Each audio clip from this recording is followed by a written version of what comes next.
Hey there, night wanderers. You're standing outside a Viking longhouse in the depths of a Scandinavian winter, and the wind is trying to peel the skin from your bones.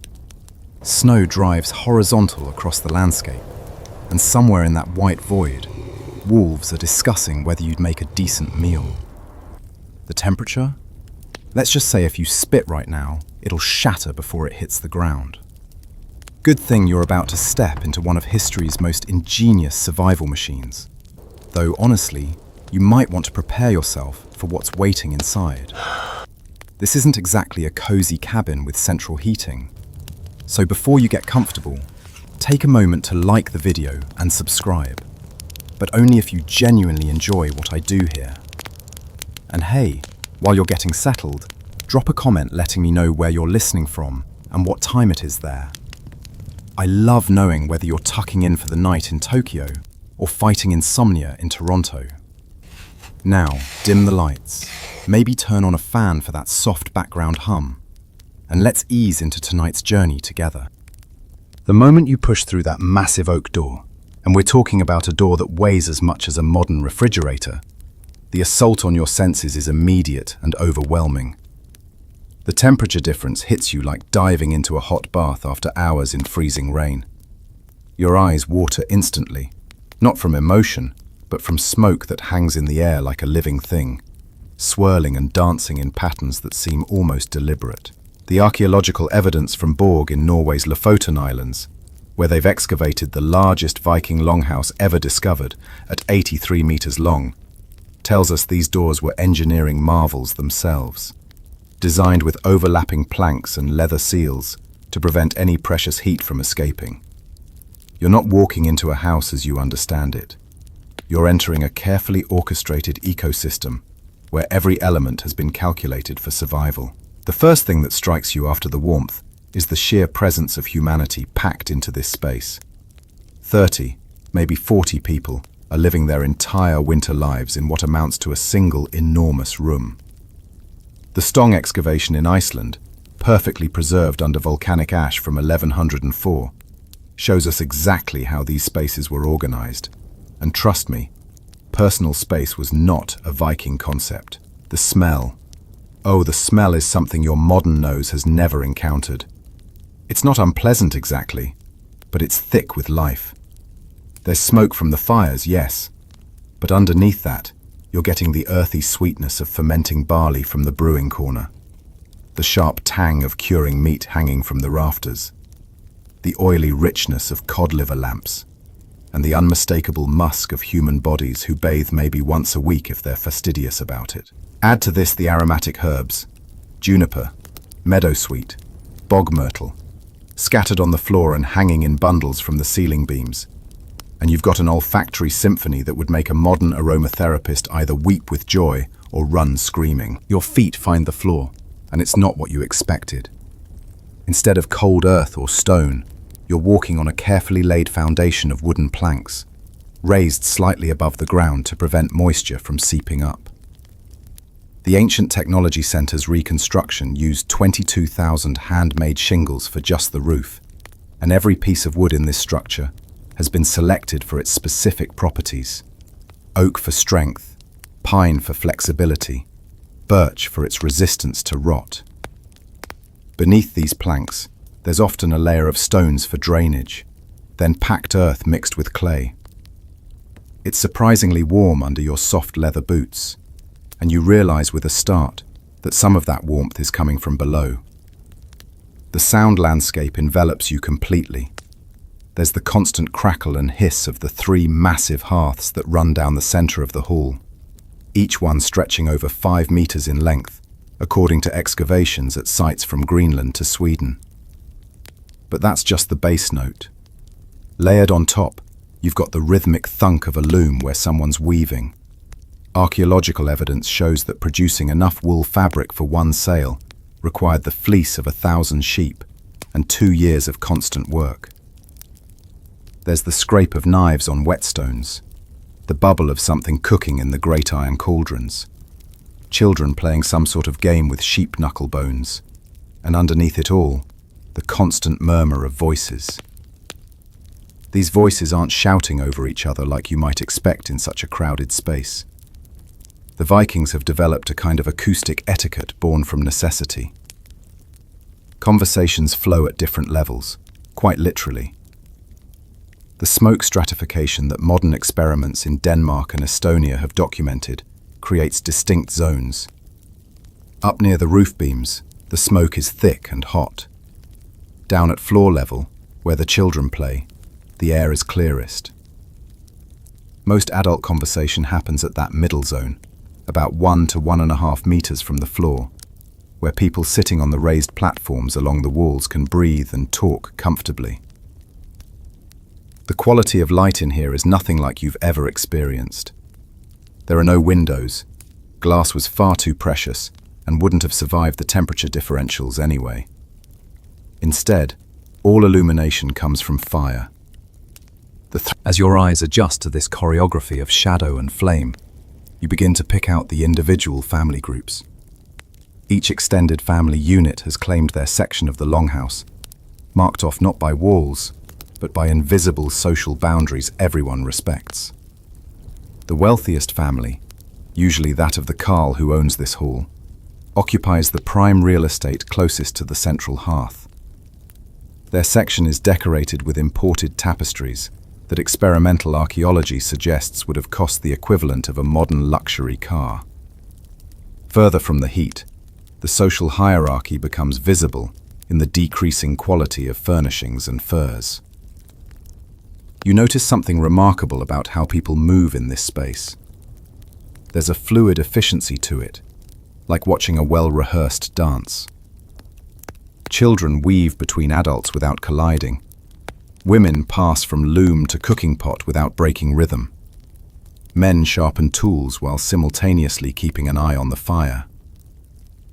Everyone has learned to navigate in semi-darkness, to communicate with gestures as much as words, to share space in a way that modern humans have completely forgotten.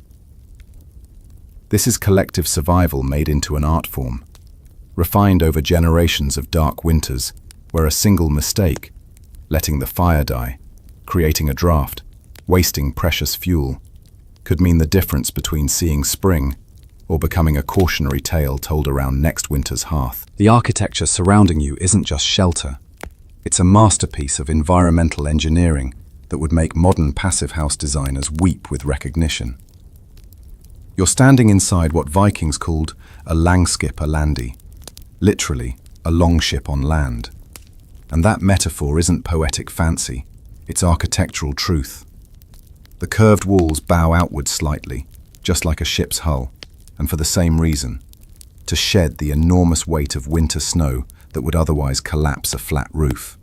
The Gokstad ship burial included architectural elements that mirror exactly the construction techniques used in these longhouses, proving the Vikings applied their shipbuilding genius directly to their homes. Run your hand along the interior wall, and you're touching a surface that represents thousands of hours of labor. What feels like a simple wooden panel is actually the innermost layer of a complex thermal sandwich. Behind this wainscoting, there's an air gap, the scot, about 10 to 15 centimeters wide. This dead airspace, archaeologists have confirmed through excavations from Trondheim to Reykjavik, provides insulation equivalent to modern fiberglass batting. Beyond that air gap, the real marvel begins. Turf blocks cut with surgical precision, each one measuring 20 centimeters thick, 50 wide, and up to 1.5 meters long. These aren't random chunks of earth. The Vikings understood that the root systems in these turf blocks would continue growing after installation, literally knitting the walls together into a living, breathing membrane. Modern experiments at Leira in Denmark have proven that these walls, reaching a total thickness of 2 meters, maintain an interior temperature 17.5 degrees Celsius warmer than the exterior. When Estonian researchers tested a reconstruction at -25 degrees outside, they recorded evening interior temperatures around 30 degrees Celsius. That's the difference between certain death and comfortable survival. Look up, and the roof system reveals equal ingenuity. Those massive beams above your head, And we're talking about trees that were growing when the Roman Empire was still sending eagles north. Support a roofing system with more layers than a wedding cake. First, smaller branches are laid perpendicular to the rafters, creating a lattice. On top of that, a layer of turf, with the grass still growing, roots down. Then birch bark, laid like shingles, provides waterproofing. Another layer of turf, this time roots up. And finally, a top covering of living sod that will green up come spring, providing additional insulation and camouflage. The shape of this roof isn't arbitrary either. The pitch, usually between 45 and 55 degrees, based on archaeological evidence, ensures snow slides off rather than accumulating. But here's the clever bit. They wanted some snow to accumulate, just not too much. A controlled layer of snow, the Vikings had figured out through centuries of experience, provides additional insulation. Too much, and the roof collapses. Too little, and you lose that extra thermal barrier. The balance point was achieved through careful calculation of roof angle based on local snowfall patterns. The foundation beneath your feet represents another layer of sophistication. Excavations at the Lofotra Viking Museum site revealed stone foundations that elevate the entire wooden structure above ground moisture. These aren't just piled rocks. They're carefully selected and placed to create drainage channels that direct water away from the building. The wooden sill beams that rest on these stones are often oak, chosen for its rot resistance, and they're carved with drip edges that prevent water from wicking up into the walls. But the real genius of this architecture reveals itself in how it handles thermal mass. Those thick turf walls don't just insulate, they absorb heat during the day and radiate it back at night. The earth floor, where it's exposed, does the same thing. Even the stones lining the fire pits are carefully chosen, usually granite or basalt, for their ability to store and slowly release heat. Modern thermal imaging of reconstructed longhouses shows these elements working in concert, creating a building that essentially breathes with the rhythm of day and night, storing energy when it's abundant and releasing it when it's needed. The size and proportions of the longhouse follow mathematical relationships that Vikings probably understood intuitively rather than academically. The width rarely exceeds 9 to 10 meters, not because they couldn't build wider, but because that's the maximum span that maintains structural integrity with the materials available, while still allowing heat from the central fires to reach the walls.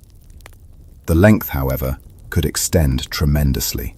The Borg Chieftain's Hall stretched 83 meters, creating distinct thermal zones that inhabitants could move between depending on the season and time of day. You notice something else about this architecture. It's alive with small adaptations and improvements. That beam has a notch carved to hold a lamp. This section of wall has hooks embedded for hanging clothes.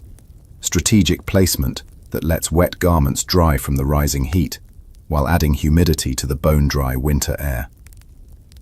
There's a small shelf built into the wall posts exactly at the height where someone sitting on the sleeping platform can reach it without standing. Each of these modifications represents someone's solution to a problem. Accumulated wisdom literally built into the structure. The posts supporting the roof deserve special attention. These aren't just vertical logs, they're carefully selected trees, often oak or ash, chosen for their grain pattern and strength. The Archaeological Museum in Stavanger has preserved examples showing elaborate carving on these posts. Dragons, wolves, spiraling vines. But this isn't mere decoration. The carving actually increases the surface area of the wood, allowing it to absorb and release moisture more efficiently, preventing the cracking that could compromise structural integrity. Plus, the sagas tell us, the spirits residing in the wood appreciate the attention. Perhaps most remarkably, this entire structure was built without a single nail. Everything is joined using mortise and tenon joints, wooden dowels, and leather lashings. This isn't primitive, it's sophisticated. These flexible joints allow the building to shift and settle with freeze-thaw cycles without breaking. When hurricane-force winds hit, and they do in the North Atlantic, the building flexes like a ship in a storm. dispersing the force rather than resisting it. Modern engineers studying Viking construction techniques have noted that these buildings could survive conditions that would destroy rigid modern structures. The doorways and smoke holes represent the only intentional breaks in this thermal envelope, and they're engineering marvels in their own right. The doors, as mentioned, are massive and multi-layered, but they're also hung on wooden hinges that allow them to be easily removed in summer for ventilation. The smoke holes in the roof have adjustable wooden covers that can be positioned with long poles from inside, allowing inhabitants to fine-tune ventilation based on wind direction and intensity. Get it wrong, and the smoke backs up, making the hall uninhabitable. Get it right, and you've got a convection current that draws fresh air in at floor level while exhausting smoke at the peak, creating what building scientists now call the stack effect. The mathematics of staying alive through a Scandinavian winter play out before you in those three massive hearths stretching down the Longhouse's center spine like vertebrae of fire. Each hearth, and the archaeological evidence from across the Viking world is remarkably consistent on this, measures between 4 and 5.2 meters in length, lined with carefully selected stones that modern analysis reveals were chosen for their specific thermal properties. Granite and basalt dominate, rocks that can absorb tremendous heat without cracking, then radiate it back slowly through the night, like geological storage batteries. You watch as the firekeeper, usually an elderly woman whose knowledge has been accumulated over decades, tends to the flames with movements that are part science, part ritual, pure survival. She knows that these three hearths will consume approximately 50 kilograms of dried wood every single day when the temperature outside drops to -25. That's not a guess. Modern experimental archaeology has measured it precisely. 50 kilograms daily means someone had to cut, split, dry, and stack roughly 55 tons of firewood each year. Think about that. 55 tons, all processed with hand axes and human muscle, all stored somewhere dry, all managed so it lasts exactly from first frost to last. The wood itself tells a story of careful forest management. You're not looking at random branches thrown on the fire. Each piece has been selected for its burning properties. Birch for quick, hot flames when you need to warm the hall rapidly. Oak for the long, slow burn through the night. Pine for light and pleasant smoke that helps preserve the meat hanging from the rafters. Alder and ash for cooking, because they burn clean and don't taint the food. The Vikings understood what modern chemistry has confirmed. Different woods release different amounts of energy per kilogram, burn at different rates, produce different types of smoke and ash. But here's what's truly remarkable. The fire never goes completely out. Not once between October and April. The experimental reconstruction in Estonia proved this was possible and practical. The firekeeper banks the coals each night, covering them with ash and carefully selected pieces of dense hardwood that will smoulder rather than burn. Come morning, she can resurrect a full flame in minutes by simply raking back the ash and adding kindling. This continuous fire represents an unbroken chain of combustion stretching back to autumn, when it was first lit with great ceremony, and forward to spring, when it will finally be allowed to die. The placement of these hearths follows precise geometric principles. They're positioned not in the exact center of the hall, but slightly offset, creating convection currents that modern computational fluid dynamics would approve of. Hot air rises from the fires, hits the peaked roof, spreads along the ceiling, cools as it reaches the walls, then descends, creating a circular airflow that distributes heat throughout the space.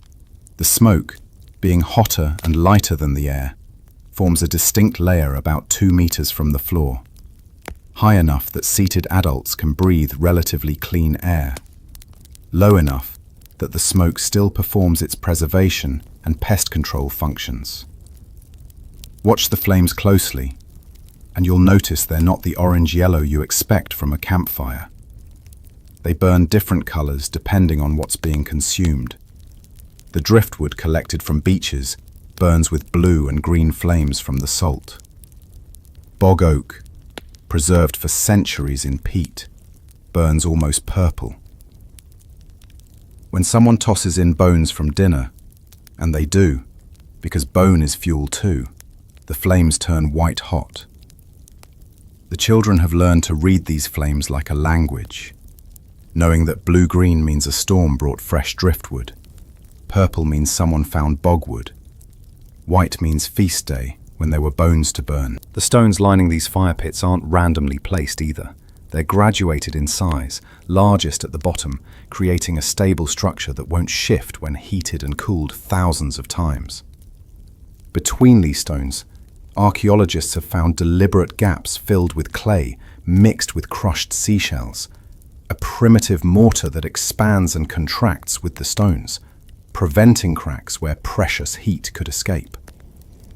Some of these hearths, excavated at sites like Jarlshof in Shetland, show evidence of repeated rebuilding, each generation refining the design based on hard-won experience.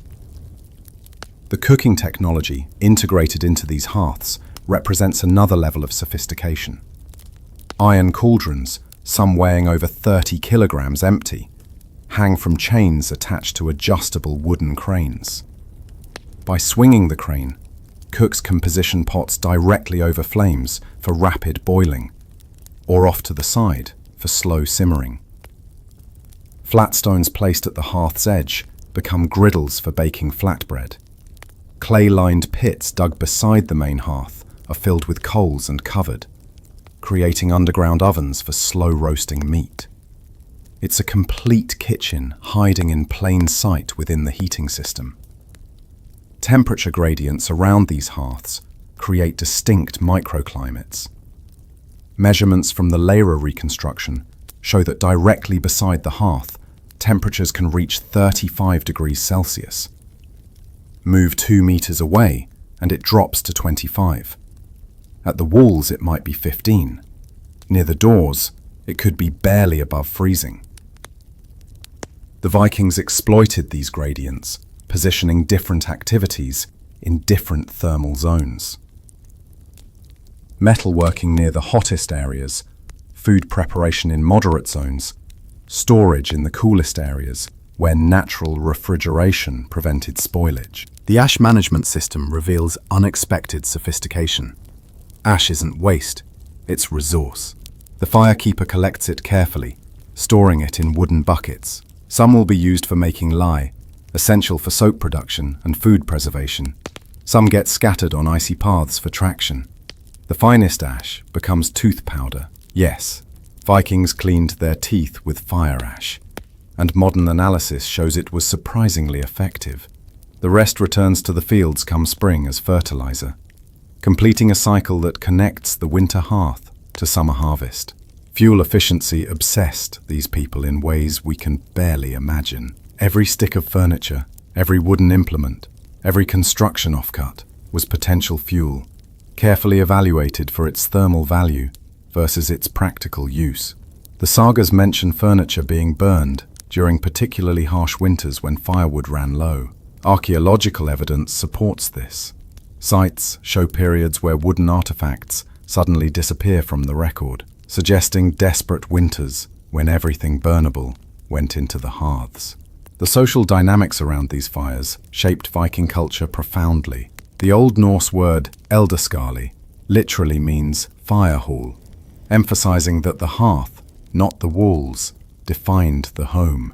Legal texts specify that a man's property extended as far as fire is carried. The distance a torch lit from his hearth could be carried while still burning. Oaths were sworn over these fires. Babies were presented to the flames for blessing. The dying were carried close to breathe the sacred smoke one last time. These weren't just heat sources, they were the literal and metaphorical center of Viking life. The difference between civilization and chaos, warmth and death, community and isolation in the frozen dark. Your fingers trace the interior wall beside you, and what seems like simple wood paneling reveals itself as sophisticated thermal engineering that would earn respect from modern building scientists. This inner surface, smooth-planed pine or spruce, warm to the touch from absorbed heat, is merely the visible portion of a complex thermal management system. Press gently, and you can feel it give slightly. It's not attached directly to the structure behind, but suspended on wooden pegs, creating that crucial air gap the Vikings called scot. Pull back a section of this paneling, something you'd only do during summer maintenance, and you're looking at medieval insulation technology that modern experiments have proven remarkably effective. That dead airspace, typically 10 to 15 centimeters wide, creates what physicists call a thermal break. Air, when trapped and still, is one of nature's best insulators. The Vikings discovered this principle centuries before anyone could explain the science. They knew only that walls built this way kept people alive, when walls built solid killed them. Behind the air gap, the real marvel begins. Those turf blocks aren't simply stacked earth. Each one was cut from specific meadows at specific times of year. Late summer, when the grass roots were strongest, but before autumn rains made the turf too heavy to work. The cutting tool, a specialized spade called a torfliar in Old Norse, had to slice through the root mat without tearing it. Modern attempts to replicate this process have shown that a skilled worker could cut perhaps 50 blocks per day, meaning the walls of a large longhouse represented weeks of back-breaking labor. The selection of turf followed strict criteria passed down through generations. The best turf came from meadows with mixed grasses and wildflowers, whose varied root systems created stronger binding. Bog edges provided particularly valuable material, where centuries of growth had created dense, almost peat-like consistency. Some builders preferred turf from sheep meadows, claiming the compressed earth from thousands of hooves made superior blocks. Others swore by coastal turf, where salt spray had toughened the grass into leather-like resilience. Watch how these turf blocks were laid, and you're seeing engineering principles that wouldn't be formally described until the 19th century. They're placed grass side down for the first course, grass side up for the second, alternating to create interlocking root systems. The blocks overlap like brickwork, never allowing vertical seams to align. Between each horizontal course, builders often placed a thin layer of birch bark, creating additional moisture barriers. The angle of placement tilts slightly outward, allowing any water that penetrates to drain away from the interior. But here's what's truly remarkable. These walls are alive. Those roots don't die when cut. In the right conditions, and the Vikings knew how to create them, the grass continues growing, the roots continue spreading, binding the entire wall into a monolithic mass. Modern archaeological excavations have found Viking Age walls where you literally cannot separate individual turf blocks anymore. They've grown together into something resembling reinforced concrete made from earth and vegetation. The thickness of these walls staggers modern visitors. 2 meters is common, sometimes more. At the reconstructed Longhouse at Stöng in Iceland, measurements show that these massive walls maintain interior temperatures 15 to 20 degrees Celsius warmer than outside, even without active heating. But thickness alone doesn't explain their effectiveness. It's the combination of materials, each layer performing a different function. The outer turf sheds rain. The birch bark prevents moisture penetration. The air gaps provide insulation. The inner wood radiates absorbed heat back into the living space. Between the inner wooden walls and outer turf, archaeological evidence reveals surprising additions. Layers of birch bark, arranged like scales. Dried seaweed, particularly in coastal settlements, providing both insulation and trace minerals that discouraged insects. In some cases, layers of charcoal, which we now know absorbs moisture and prevents rot. The Vikings were creating composite materials centuries before the term existed, each element carefully chosen for its contribution to the whole. The maintenance of these walls required constant attention but minimal resources. Each spring, the outer turf would begin growing again, requiring trimming. But that cut grass became animal fodder, nothing wasted. Damaged sections could be repaired by cutting out old blocks and inserting new ones. The living root systems quickly incorporating repairs into the whole. Compare this to modern buildings that require complete re-siding or re-insulation. And the Viking system seems remarkably sustainable. Moisture management within these walls represents another level of sophistication. The Vikings understood that water was the enemy of insulation, that wet turf lost most of its thermal resistance. So they incorporated what modern builders call a drainage plane. The slight outward tilt of the walls, the overlapping turf blocks, the birch bark barriers, all directed water away from the interior. At the base of walls, archaeologists find deliberate rubble drains, channels filled with stones that carried water away from the foundation. The transition zones where walls meet roof, floor, and each other reveal careful attention to what modern builders call thermal bridging. The Vikings had noticed that heat escaped most readily at joints and corners, so they developed specific techniques for these vulnerable areas. Corners were built with alternating log courses, creating interlocking thermal mass. Where roof met wall, extra layers of turf and bark prevented ice dams. At floor level, the wall often extended below grade, preventing cold air infiltration at the building's base. Regional variations in wall construction tell stories of adaptation to local conditions. In Iceland, where trees were scarce, walls might be entirely turf with minimal wood framing. In Norway, where timber was plentiful, elaborate stave construction created walls that were works of art as well as thermal engineering. Greenland Vikings, facing the harshest conditions, built walls up to 3 meters thick, incorporating stones for additional thermal mass.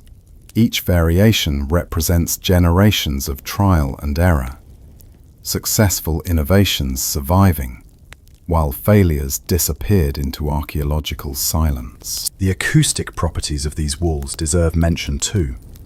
That combination of soft turf, air gaps, and wooden paneling created remarkable sound insulation. Modern reconstructions are surprisingly quiet inside, despite thin wooden doors and roof smoke holes. The walls absorb and muffle sound, creating an intimate acoustic environment where conversation at normal levels carries clearly across the hall without echoing or distortion.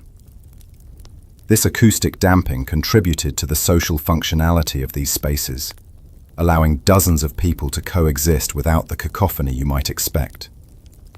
Testing at reconstructed sites has revealed something else remarkable. These walls breathe. Unlike modern vapor barriers that trap moisture, leading to mold and rot, the Viking wall system allows water vapor to migrate through while preventing liquid water infiltration. The turf absorbs excess humidity when indoor air is moist, then releases it when conditions dry. This passive humidity regulation helped prevent both the respiratory problems associated with overly dry air and the structural damage caused by excess moisture. It's a building envelope that maintains equilibrium with its environment, rather than fighting against it. The moment you enter this longhouse, your social position becomes physically manifest in 3-dimensional space.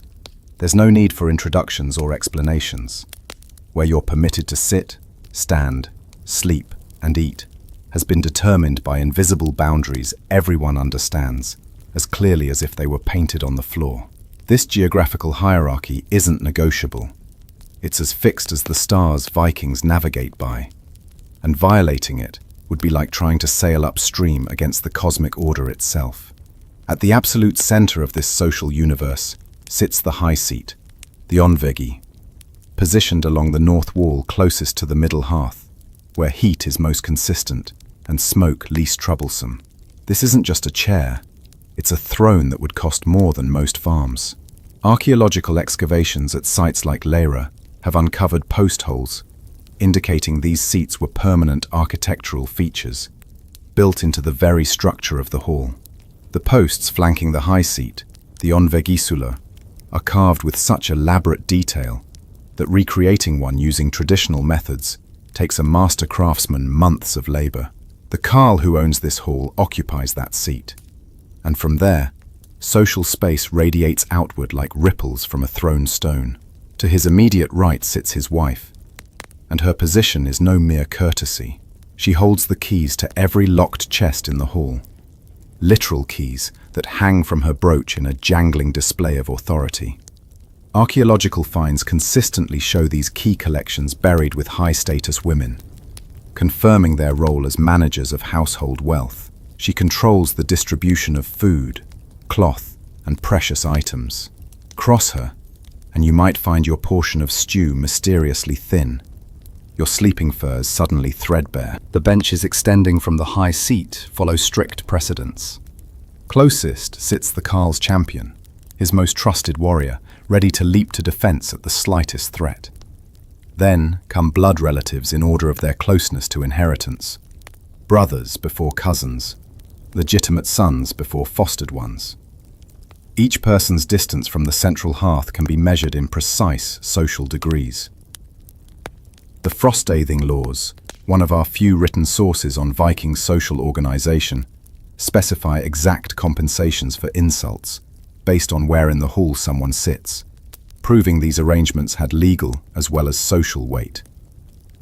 Free farmhands and craftsmen occupy the middle benches, close enough to the fire to work by its light, but far enough from the high seat to show proper deference. These are people with specialized skills. The blacksmith whose forge stands just outside, the carpenter who maintains the building, the brewmaster who ensures the ale never runs dry. Their positions reflect their value to the household's survival. During the Icelandic Commonwealth period, sagas tell us, a skilled craftsman might negotiate his bench position like a modern worker negotiating salary. At the farthest ends of the hall, where cold seeps through doors and smoke hangs thickest, you find the thralls, slaves taken in raids or born into bondage. Their sleeping spaces are barely spaces at all, perhaps a rough blanket on the floor behind the livestock partition. Yet even among thralls, hierarchy exists. The Britty, the slave overseer, might have an actual bench. A skilled thrall cook or weaver might earn a position closer to the warmth. The newest captives, still wearing iron collars, huddle in the coldest corners, where their betters need never see them unless summoning them for labor. Guest rights create temporary disruptions in this careful order. A visiting jarl might displace the carl from his own high seat. A skald, a poet carrying news and entertainment, might be granted a position far above what his birth would warrant. 3 Danish archaeologists studying saga literature counted over 40 distinct terms for different types of guests and their appropriate treatment, each with specific spatial privileges. A distant relative could claim bench space for 3 nights without question.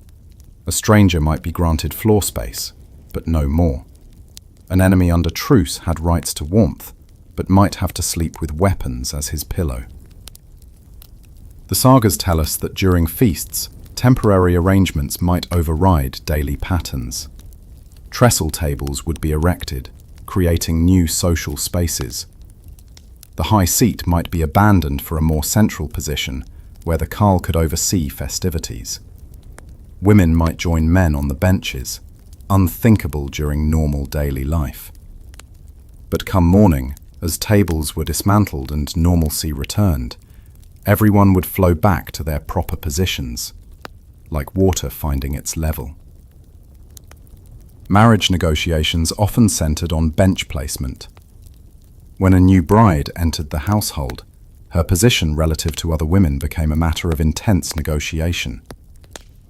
Would she sit closer to the high seat than the carle's sister? Would her morning duties place her near the best light for needlework?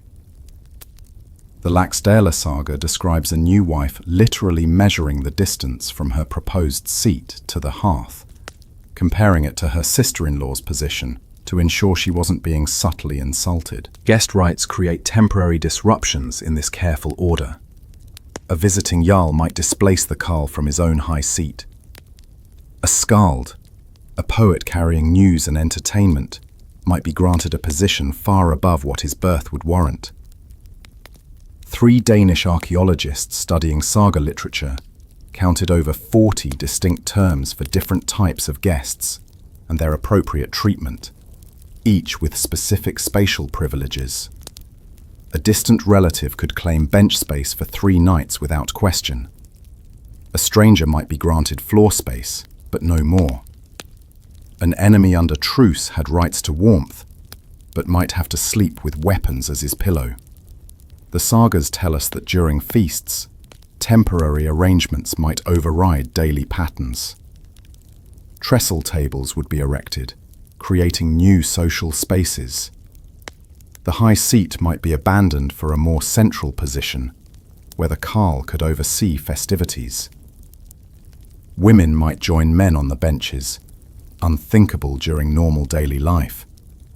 But come morning, as tables were dismantled and normalcy returned, everyone would flow back to their proper positions, like water finding its level. Marriage negotiations often centered on bench placement. When a new bride entered the household, her position relative to other women became a matter of intense negotiation. Would she sit closer to the high seat than the carle's sister? Would her morning duties place her near the best light for needlework?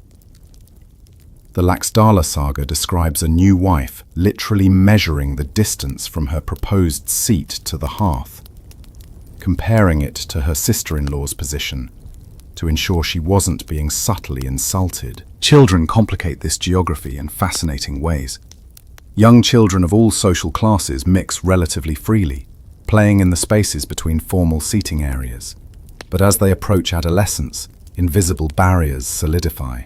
The carle's sons begin accompanying their father, literally learning their place by occupying it.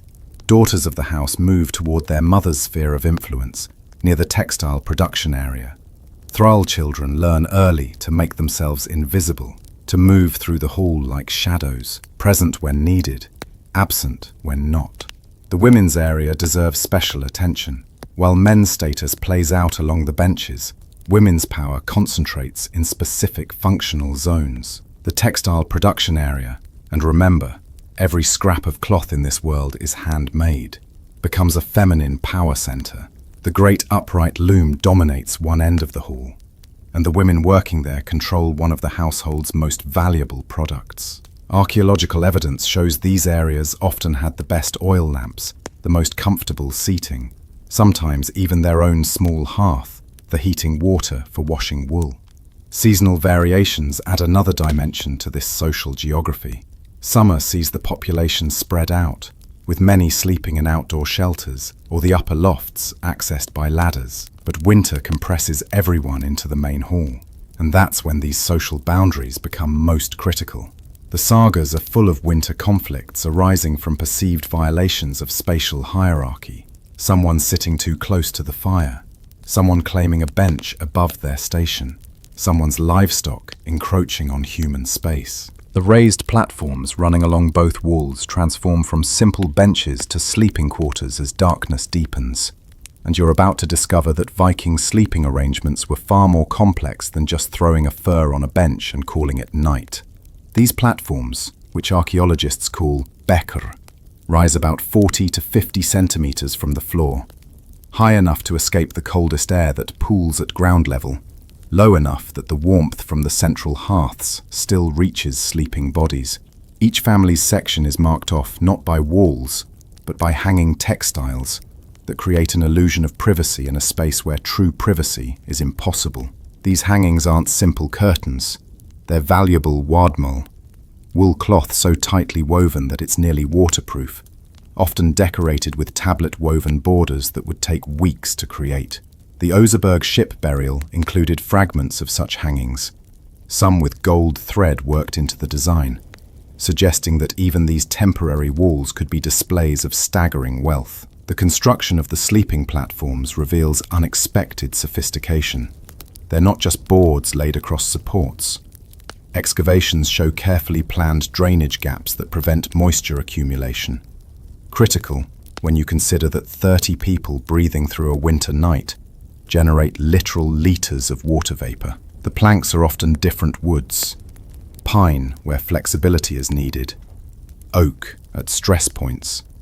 Birch, where its antimicrobial properties might reduce disease transmission. Some platforms show evidence of hinges, allowing sections to be lifted to access storage compartments beneath, where families kept their most valuable possessions close while they slept. Watch as evening falls, and these transformations begin. Women unroll mattresses that have been airing near the hearths all day. These aren't the feather beds of fairy tales. For most Vikings, a mattress means a cloth sack stuffed with straw, hay, or if you're lucky, dried meadowsweet that releases a sweet vanilla scent when crushed. The archaeological site at York revealed preserved fragments of these mattresses, some still containing seeds that tell us exactly what plants Vikings preferred for bedding. Meadowsweet dominated, but they also used ladies' bedstraw, whose name literally comes from its traditional use in sleeping arrangements, and bog myrtle, which has insect-repelling properties. The wealthy display their status through sleeping equipment that borders on the obscene. The Oseberg burial contained not one but 6 beds, including one so elaborate that recreating it required a team of craftsmen working for months. These aren't simple frames but carved masterpieces with dragon head posts and complex joinery. The burial also included 31.268 kilograms of down bedding, enough to fill multiple duvets. When you consider that collecting that much eider down would require robbing hundreds of nests, you begin to understand the staggering wealth these materials represented. But you're not wealthy, so let's see what actually keeps you warm through the night. First, a ground layer, maybe a worn-out cloak or a coarse blanket made from the wool of black sheep. Less valuable because it couldn't be dyed.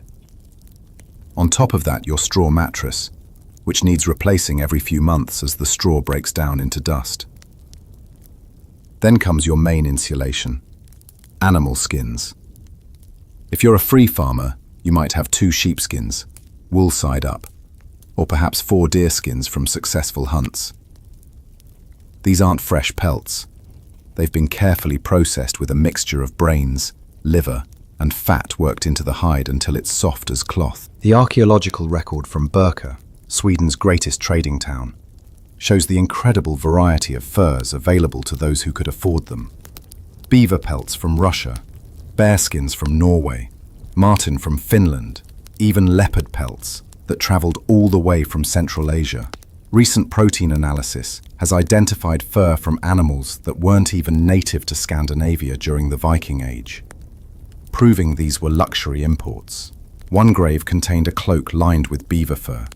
And remember, beavers had been extinct in Denmark for centuries, making this garment worth more than most farms. Here's something that might surprise you. Vikings often slept in their clothes. Not from prudishness, the sagas are full of casual nudity, but from brutal practicality. That wool tunic you wore all day?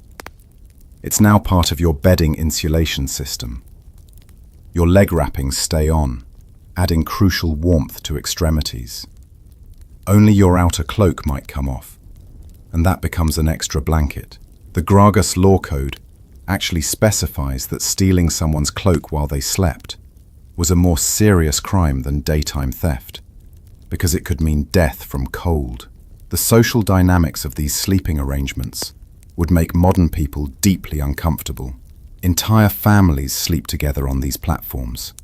Parents, children, sometimes elderly grandparents, all pressed together for warmth. The concept of age-inappropriate exposure simply doesn't exist when survival requires skin-to-skin heat transfer. The sagas treat this casually, mentioning in passing scenes that would horrify modern child protection services, but were simple necessity in a world without central heating. Sexual privacy was achieved through timing and discretion rather than space. The sagas describe couples waiting until others slept, conducting intimate business as quietly as possible under shared furs. Sometimes they didn't wait. The Reykjala saga mentions a couple whose enthusiasm woke the entire hall, leading to good-natured mockery the next morning. Children learned about adult relationships, not through talks, but through proximity, growing up with a matter-of-fact understanding of human biology that modern parents would find alarming. The morning revelation of sleeping arrangements could be socially catastrophic. Gretti's saga describes a scene where a household wakes to find a naked stranger has crawled under the furs with the farmer's daughter, leading to accusations, denials, and eventually, blood feuds. The saga treats this as comedy, but it reveals how vulnerable people were while sleeping, how easily boundaries could be crossed in the darkness and confusion of shared sleeping spaces. For the thralls sleeping at the hall's coldest extremes, warmth came from body heat alone. They might not even have animal skins, just rough woolen blankets and each other. Archaeological evidence suggests thralls often slept in groups, maximizing shared warmth. They might also sleep with the livestock, whose body heat could mean survival. The bitter irony is that thralls, despite suffering the worst conditions, had to rise first to tend the fires, ensuring their betters woke to warmth they themselves rarely enjoyed. Children created their own sleeping ecosystems within these arrangements. Younger children typically slept between their parents, the safest, warmest spot in the hall. As they grew older, siblings would cluster together, creating what the sagas call child nests, where 4 or 5 youngsters would burrow together like puppies. These arrangements weren't just practical, they created bonds that lasted lifetimes. Saga heroes often cite shared sleeping arrangements from childhood as the basis for eternal loyalty. The textiles involved in these sleeping arrangements represented enormous household wealth. A good wool blanket required the fleece of 6 to 8 sheep, months of spinning and weaving, and careful maintenance to last through multiple winters. Linen sheets, imported from Ireland or produced locally from flax, were luxuries most Vikings never experienced. Silk, when it appeared at all, came through Russian trade routes from Byzantium, worth literally its weight in silver. The lady of the household guarded these textiles fiercely, knowing that replacing them might take years of labor. The fur hierarchy displayed across these sleeping platforms reads like an economic document written in pelts and power, each skin telling a story of trade routes, hunting expeditions, and social aspirations that could bankrupt a family or establish their reputation for generations.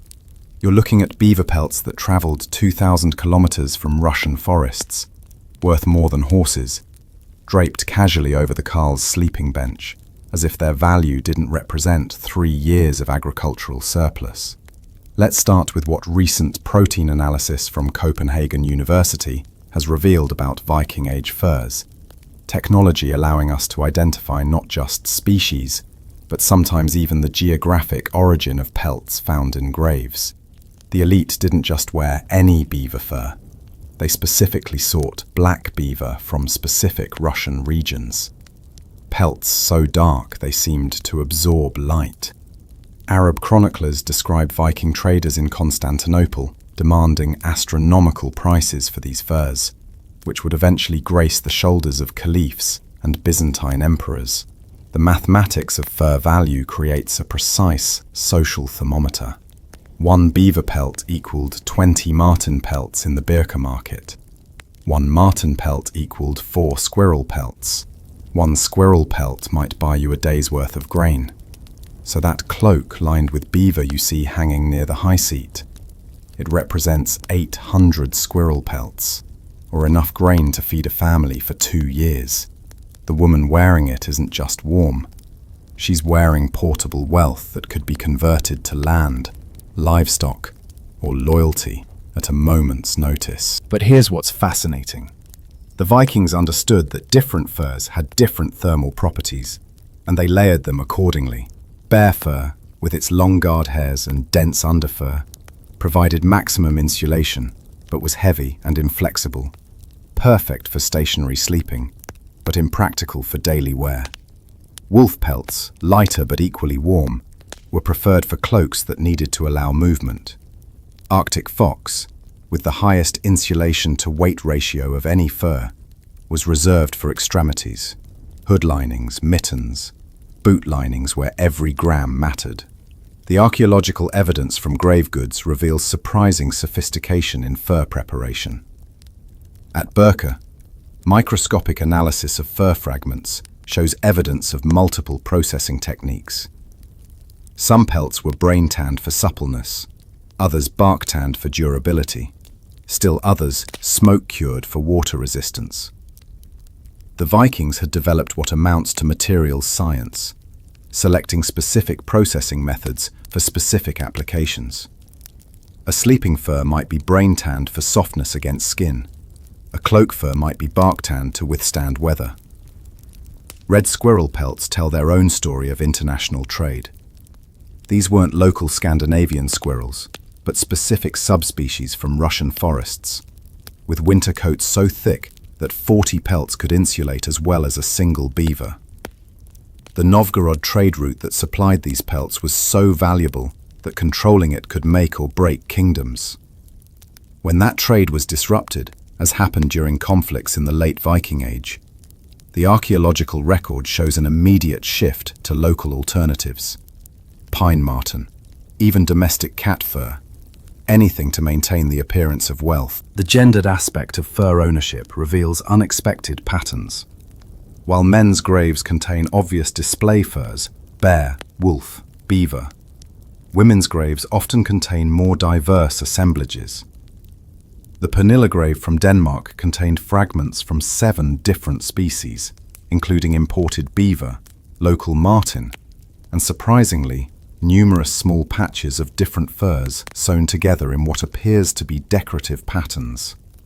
Women, it seems, were the fur technicians, understanding how to combine different pelts for maximum efficiency and beauty. Seal and walrus furs occupied a special category, particularly in Iceland and Greenland. These marine mammal pelts had natural water-repelling properties that no land animal could match. A seal fur turned inside out, flesh side treated with fish oil, could remain supple at temperatures that would stiffen other leathers into boards. The archaeological sites in Greenland show increasing reliance on seal fur as the climate cooled, a practical adaptation that the more tradition-bound Norwegian settlers seemed reluctant to adopt. The saga literature provides intimate details about fur use that archaeology can't capture. The Brennu Njarl's saga describes a cloak lined with black fox from the northern forests, so valuable that men died fighting over it. Egil's saga mentions a bear pelt that 3 generations of warriors slept under, believing it transferred the bear's strength to the sleeper. These weren't just warm coverings.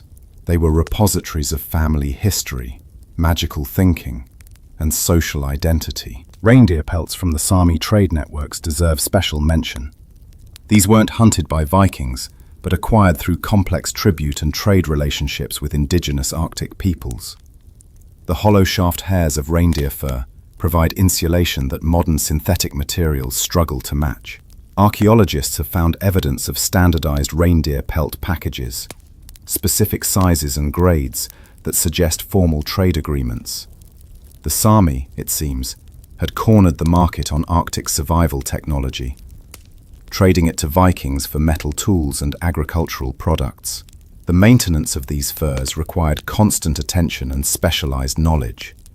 They had to be regularly aired to prevent moth damage, treated with mixtures of fat and ash to maintain suppleness, and carefully stored during summer months. The Oseberg ship burial included specialized fur storage boxes with herbs, tansy, wormwood, lavender, that naturally repelled insects. Losing a fur collection to pests wasn't just inconvenient. It could be fatal come winter. Children's furs tell poignant stories. Small pelts in infant graves, often rabbit or hare, the softest furs available, speak to parental tenderness even in harsh times. As children grew, their fur allocations reflected their increasing value to the household. A working-age youth might have better furs than an elderly grandparent, brutal arithmetic that prioritized productive members when resources were scarce. The sagas occasionally mentioned children inheriting specific furs from deceased relatives, suggestions that certain pelts carried emotional as well as thermal value. The illegal fur trade. Yes, Vikings had black markets too, centered on pelts taken from protected forests or tribute animals meant for kings. The Norwegian laws specified severe penalties for unauthorized trapping in royal forests, but the temptation was enormous. A single successful poaching expedition could provide furs worth a small farm. Archaeological evidence of non-local furs in modest graves suggests this illegal trade was widespread, ordinary farmers risking mutilation or death for the chance to sleep warm. What's remarkable is how this fur economy created unexpected ecological pressures. Beavers went extinct in Denmark, then Norway, then Sweden. The wave of extinction following Viking expansion. Pine martens became so rare that laws protected pregnant females. The archaeological record shows a clear progression. Diverse local furs in early Viking Age sites, increasing reliance on imports in the Middle Period. Then, a return to local species, but different ones, suggesting original populations never recovered. The Vikings' need for warmth literally reshaped Scandinavian ecosystems. The mathematics of shared body heat unfold before you as evening deepens, and families arrange themselves for sleep with the precision of a military formation. Each position calculated for maximum thermal efficiency and minimum heat loss. This isn't casual cuddling, it's survival geometry that means the difference between waking with all your toes or losing them to frostbite before dawn. Modern thermodynamic calculations help us understand what the Vikings knew instinctively.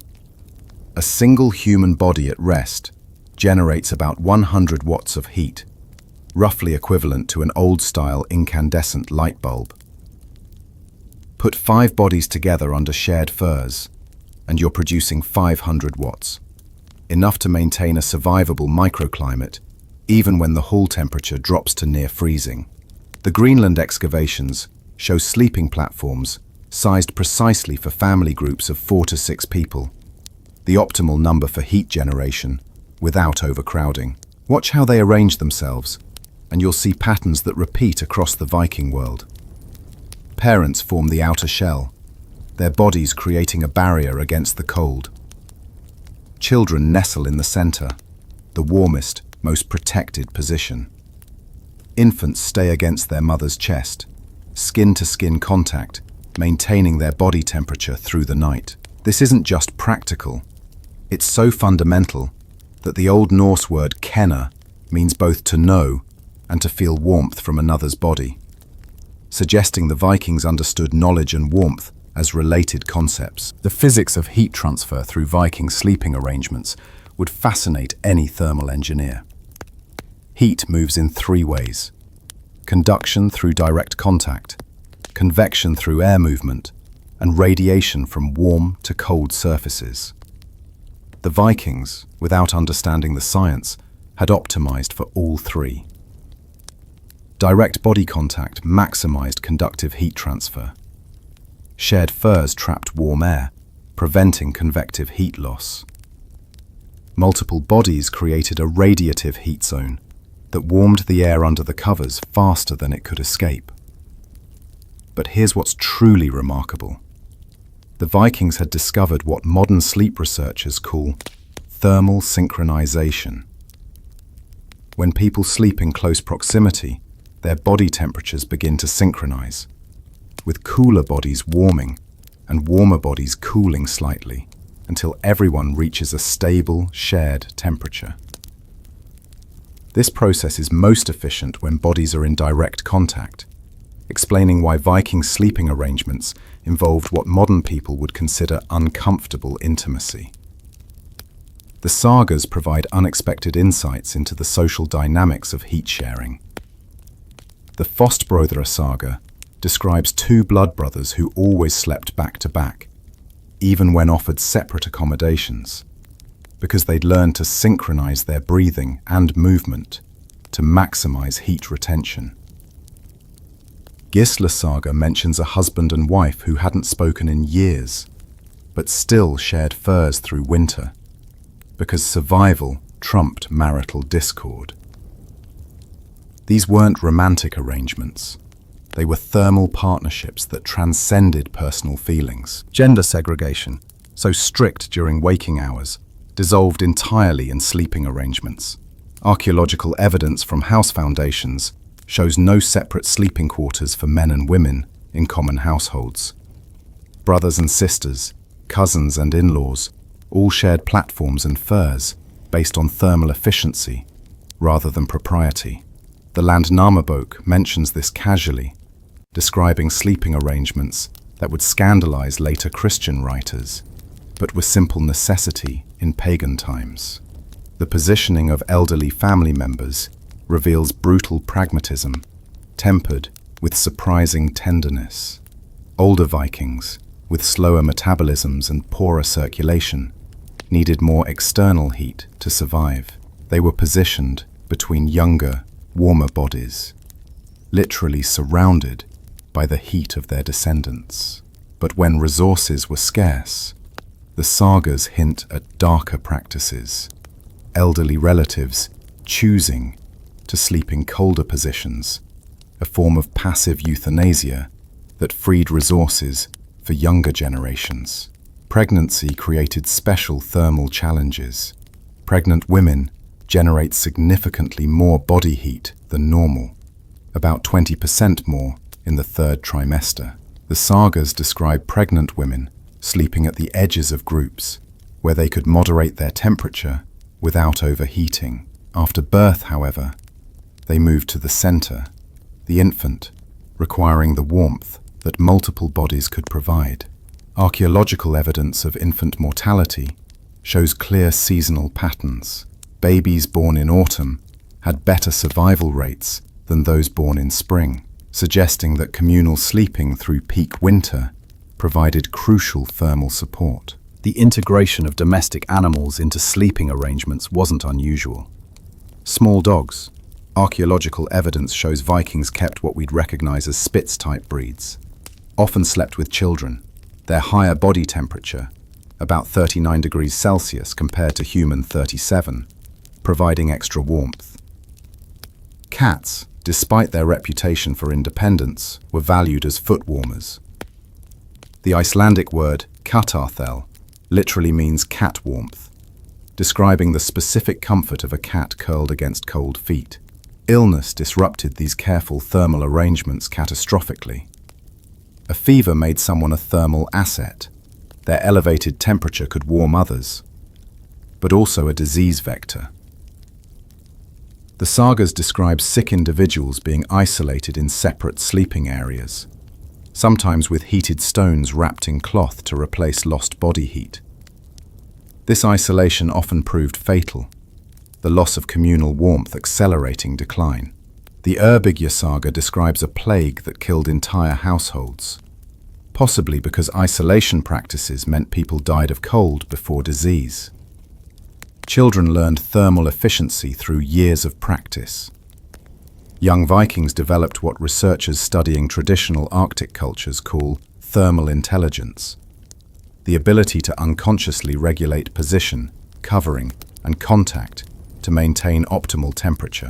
They learned to recognize the warning signs of hypothermia in sleeping partners, to shift position without waking others, to share heat equitably, even while asleep. This wasn't taught formally, but absorbed through thousands of nights of communal sleeping. The morning disentanglement followed its own protocols. The sagas describe the careful choreography of waking, how people extracted themselves from communal furs without exposing others to cold, how temporary warmth was maintained using heated stones from the banked fires while individuals dressed, how the resumption of daily activities followed a pattern that minimized heat loss. The person who threw off the furs carelessly, exposing others to sudden cold, committed a social sin that might be remembered for years. Sexual activity within these communal sleeping arrangements required discretion that borders on acrobatic. The sagas, surprisingly frank about such matters, describe couples attempting intimacy while surrounded by sleeping family members. Success required not just quiet, but thermal awareness. Too much movement disrupted the carefully maintained warm zone, potentially waking everyone through cold rather than sound. Some sagas mention couples slipping away to barns or storage rooms, accepting temporary cold for privacy. But this was summer luxury. In deep winter, privacy yielded to survival. The psychological effects of communal sleeping shaped Viking personality in ways we're only beginning to understand. Modern studies of cultures that still practice communal sleeping show reduced anxiety, better emotional regulation, and stronger social bonds compared to cultures where individual sleeping is the norm. The Vikings, it seems, traded privacy for psychological resilience, developing what researchers call social thermoregulation, the ability to regulate emotional temperature through physical proximity, just as they regulated thermal temperature. Beneath the floorboards under your feet, a different kind of thermal engineering is at work, one that transforms livestock from mere food sources into living furnaces that could mean the difference between survival and freezing. The Norwegian excavations at Borg reveal sophisticated architectural integration, where the animal quarters weren't separate buildings, but integral parts of the longhouse ecosystem, with 20 to 30 cattle generating approximately 2 kilowatts of continuous heat that rose through carefully designed gaps in the flooring. The mathematics are staggering when you calculate the thermal output. A single cow produces about 350 watts of heat at rest, more when digesting, which is constant since cattle are ruminants. 20 cattle generate 7,000 watts, equivalent to a modern industrial space heater running continuously. Add sheep, goats, pigs, and horses, and you're looking at 10 to 15 kilowatts of biological heating that requires no fuel, no maintenance, just fodder that would be fed anyway. But here's what's ingenious. The Vikings had discovered what thermal engineers call stack effect ventilation. The animal heat doesn't just warm the floor above. It creates air currents that draw cold air in at ground level and exhaust warm, moist air through the smoke holes in the roof. This continuous circulation prevents the lethal combination of carbon dioxide buildup from so many breathing beings, while maintaining temperature differentials that keep the system running. Modern computational fluid dynamics modeling of reconstructed longhouses confirms this worked exactly as intended. The archaeological evidence from Stong shows precise engineering in these livestock areas. The floors slope at exactly 2 degrees, enough for drainage, but not so much that animals struggle to stand. Drainage channels carved into bedrock direct waste away from the building, preventing the moisture buildup that would destroy the thermal properties of the structure. Stone partitions between animal stalls aren't random. They're sized to accommodate specific animals while maximizing the surface area for heat transfer to the floor above. The Greenland settlements provide the most extreme examples of human-animal thermal integration. As the climate cooled during the Little Ice Age, house designs evolved to bring animals even closer to human living spaces. At the Garden under Sandet site, the final phase of construction shows animals and humans essentially sharing the same space, with only low wooden barriers separating them. The isotope analysis of human remains from this period shows increased consumption of milk products, suggesting the Vikings were maximizing every aspect of their livestock: meat, milk, hide, and heat. The placement of different animals followed thermal logic that modern farmers have forgotten. Cattle, the highest heat producers, were positioned directly under the main sleeping areas. Horses, which generate less heat but require better ventilation, were placed near doors where cold air entered. Pigs, with their tendency to burrow in straw and create insulated nests, were positioned in corners where their self-warming behavior wouldn't be disrupted. Sheep and goats, smallest but numerous, filled the spaces between, their collective body heat creating a thermal buffer zone. The saga literature treats this arrangement matter-of-factly. The Vatnsdæla saga mentions that, during the harshest winter in memory, families survived by living as close to their cattle as calves to their mothers. This wasn't metaphor, it was literal description. When fuel ran low and temperatures dropped below survivable levels, humans moved into the animal spaces, sharing not just heat, but the same air, the same smells, the same acoustic space, where every moo and bleat became part of the night's symphony. Manure management reveals unexpected sophistication. Fresh manure generates heat through decomposition, about 20 watts per cubic meter, but also produces ammonia and methane that would be toxic in enclosed spaces. The Vikings solved this through what we'd now call controlled composting. Manure was regularly moved to specific areas where its decomposition could be managed, the heat captured, but the gases vented. Some sites show evidence of manure being packed around the exterior walls of buildings, providing both insulation and slow-release heating as it decomposed. The health implications of living above livestock were complex. Modern studies of traditional farming communities that still practice similar arrangements show interesting patterns. Childhood exposure to animal-borne bacteria and parasites creates robust immune systems.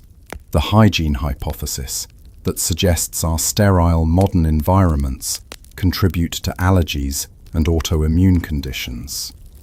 Viking skeletons show evidence of various parasites, but also remarkable bone density and general health indicators that suggest the arrangement, while unsanitary by modern standards, wasn't necessarily detrimental. The spring transition, when animals moved to outdoor pastures, created thermal challenges.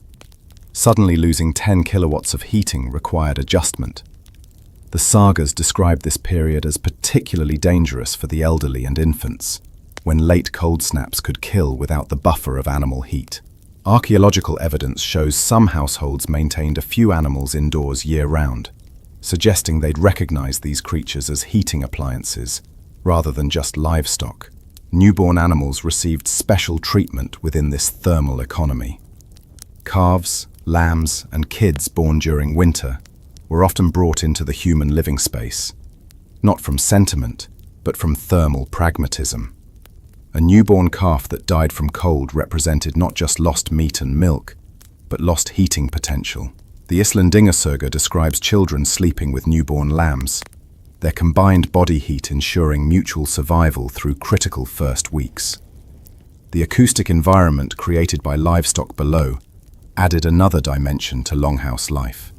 The constant low rumble of cattle breathing, the occasional shift of hooves, the quiet sounds of cud chewing. These became the white noise of Viking nights. Modern sleep studies show that consistent, low-frequency sounds actually improve sleep quality, and the Vikings had unknowingly created an optimal acoustic environment. The sudden silence when predators approached would wake everyone instantly, the animals serving as an alarm system as well as heating. Disease transmission between animals and humans was surprisingly limited, despite the close quarters. The cold temperatures actually helped, as many pathogens can't survive the freeze-thaw cycles of Viking winters. The smoke from the central hearths had antimicrobial properties. The regular mucking out of animal areas prevented the buildup of pathogen-rich environments.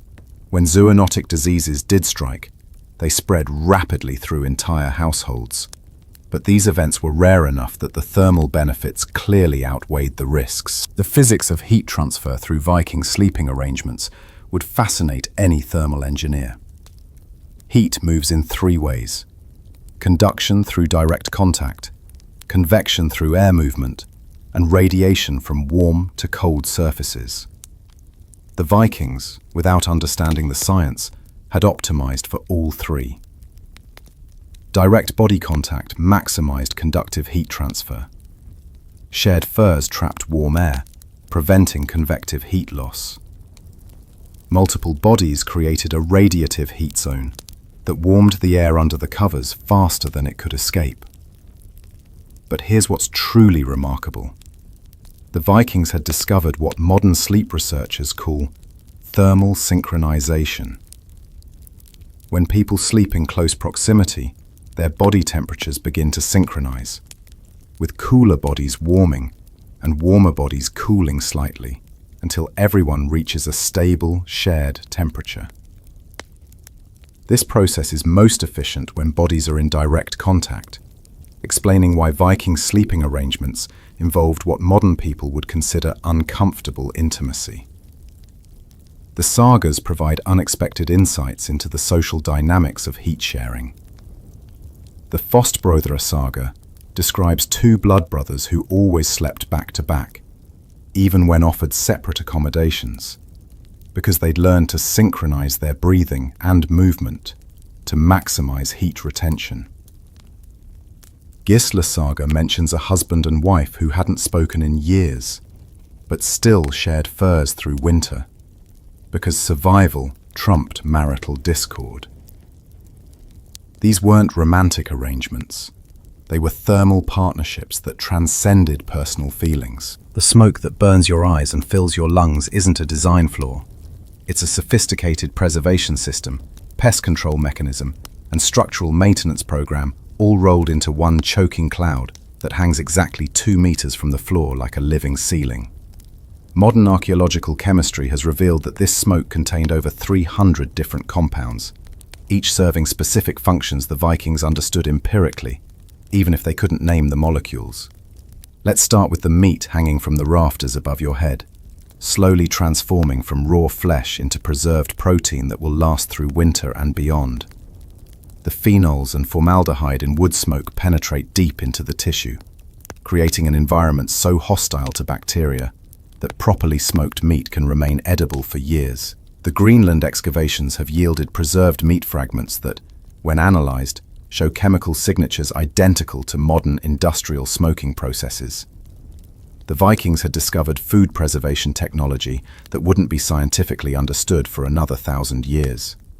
The specific woods burned created different preservation effects, and the Vikings selected them as carefully as a modern chef selects spices.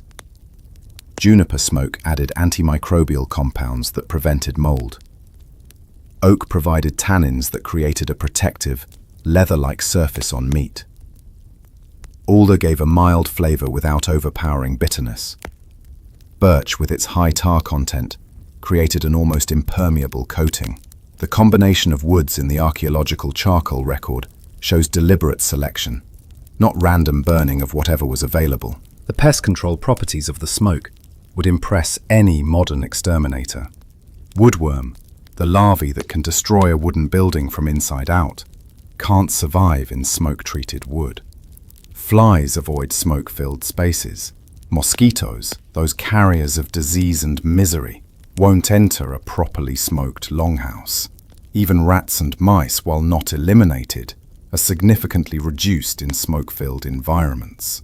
The archaeological record shows remarkably little evidence of rodent damage in longhouse sites compared to other medieval structures. Here's something unexpected. The smoke actually improved indoor air quality in some ways. Yes, it caused respiratory irritation and long-term lung damage. Viking skeletons show evidence of chronic smoke exposure in their bones and teeth. But that same smoke also had antimicrobial properties that reduced airborne pathogens. The phenols and aldehydes in wood smoke kill bacteria and viruses on contact. In a space where 30 people are breathing the same air all winter, this inadvertent sterilization might have prevented epidemic diseases. The temperature stratification created by smoke layers deserves careful attention. Smoke, being hot, rises to the roof peak, where temperatures might reach 40 degrees Celsius. This creates a thermal cap that prevents heat from escaping through the roof. The layer of cool air below, where people actually live and breathe, maintains a temperature around 15 to 20 degrees.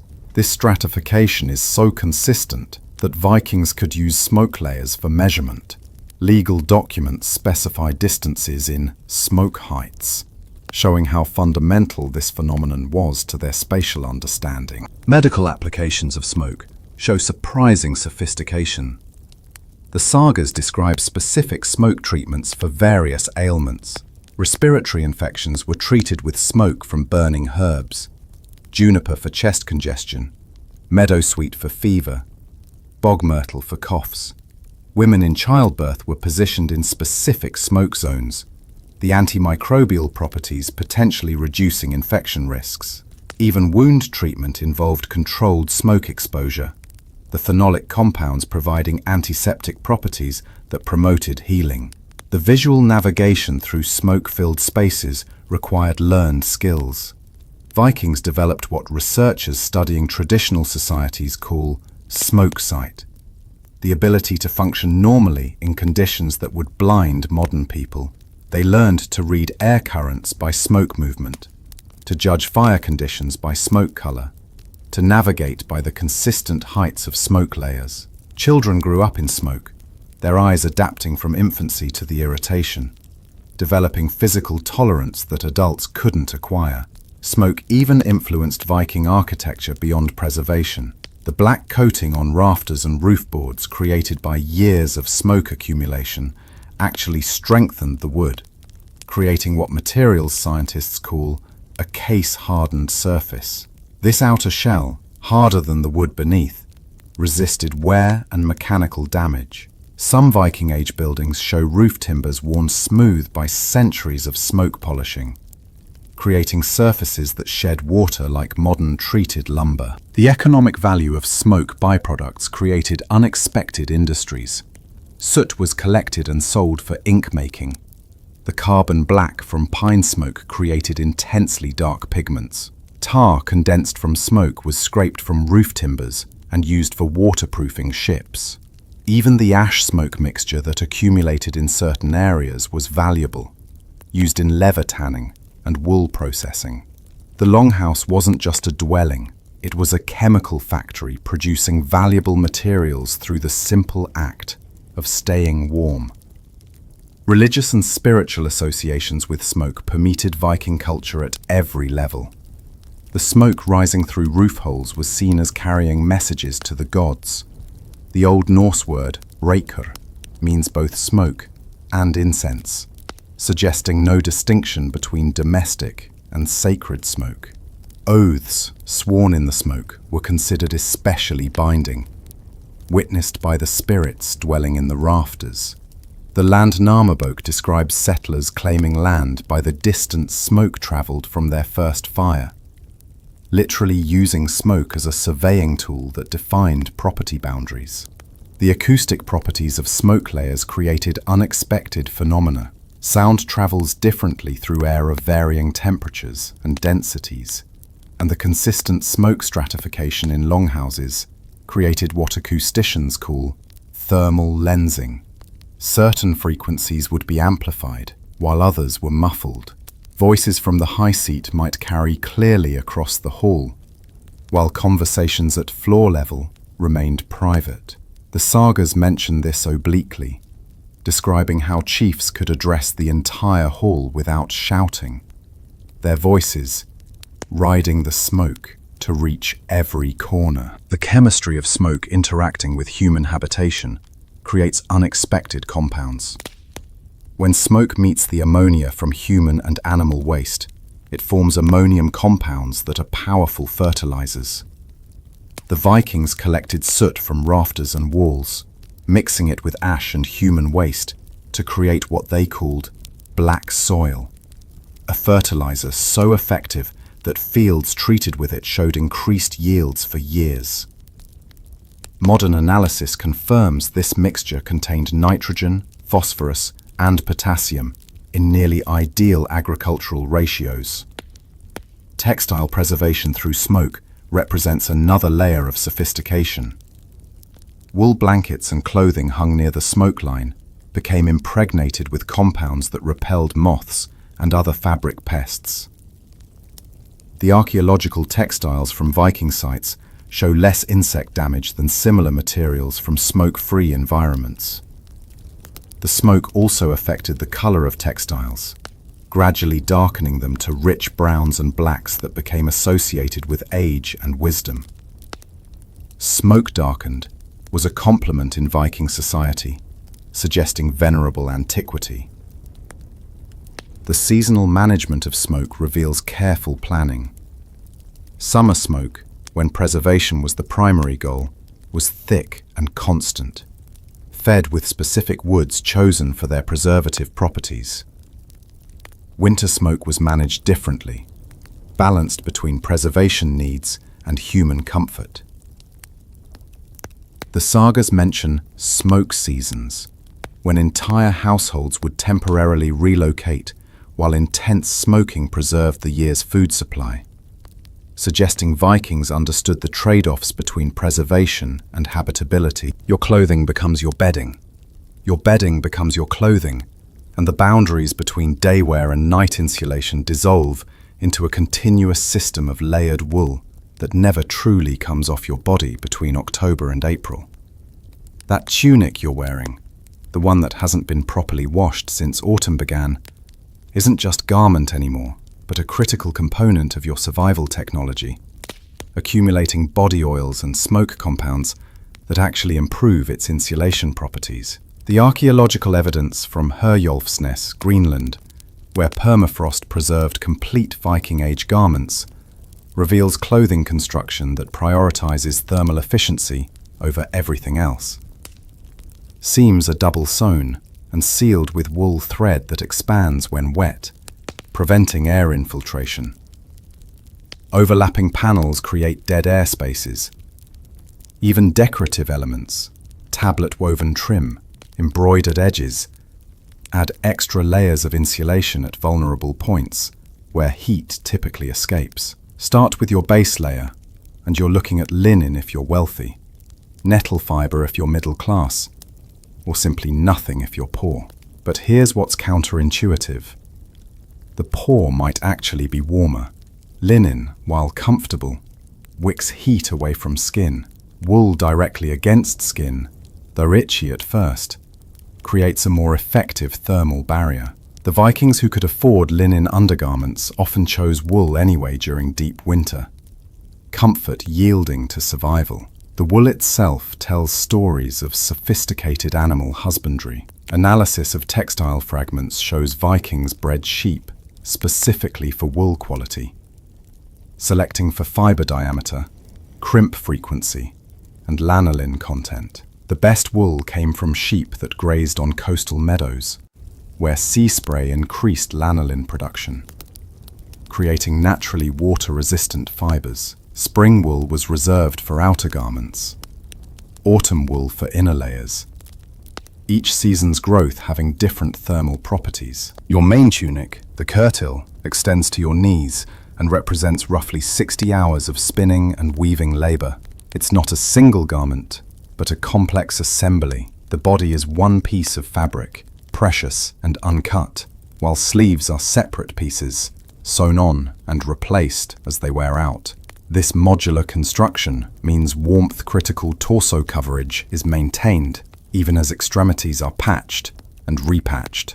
Archaeological finds show some tunics with their 5th or 6th set of sleeves, the body fabric worn smooth as silk from years of use.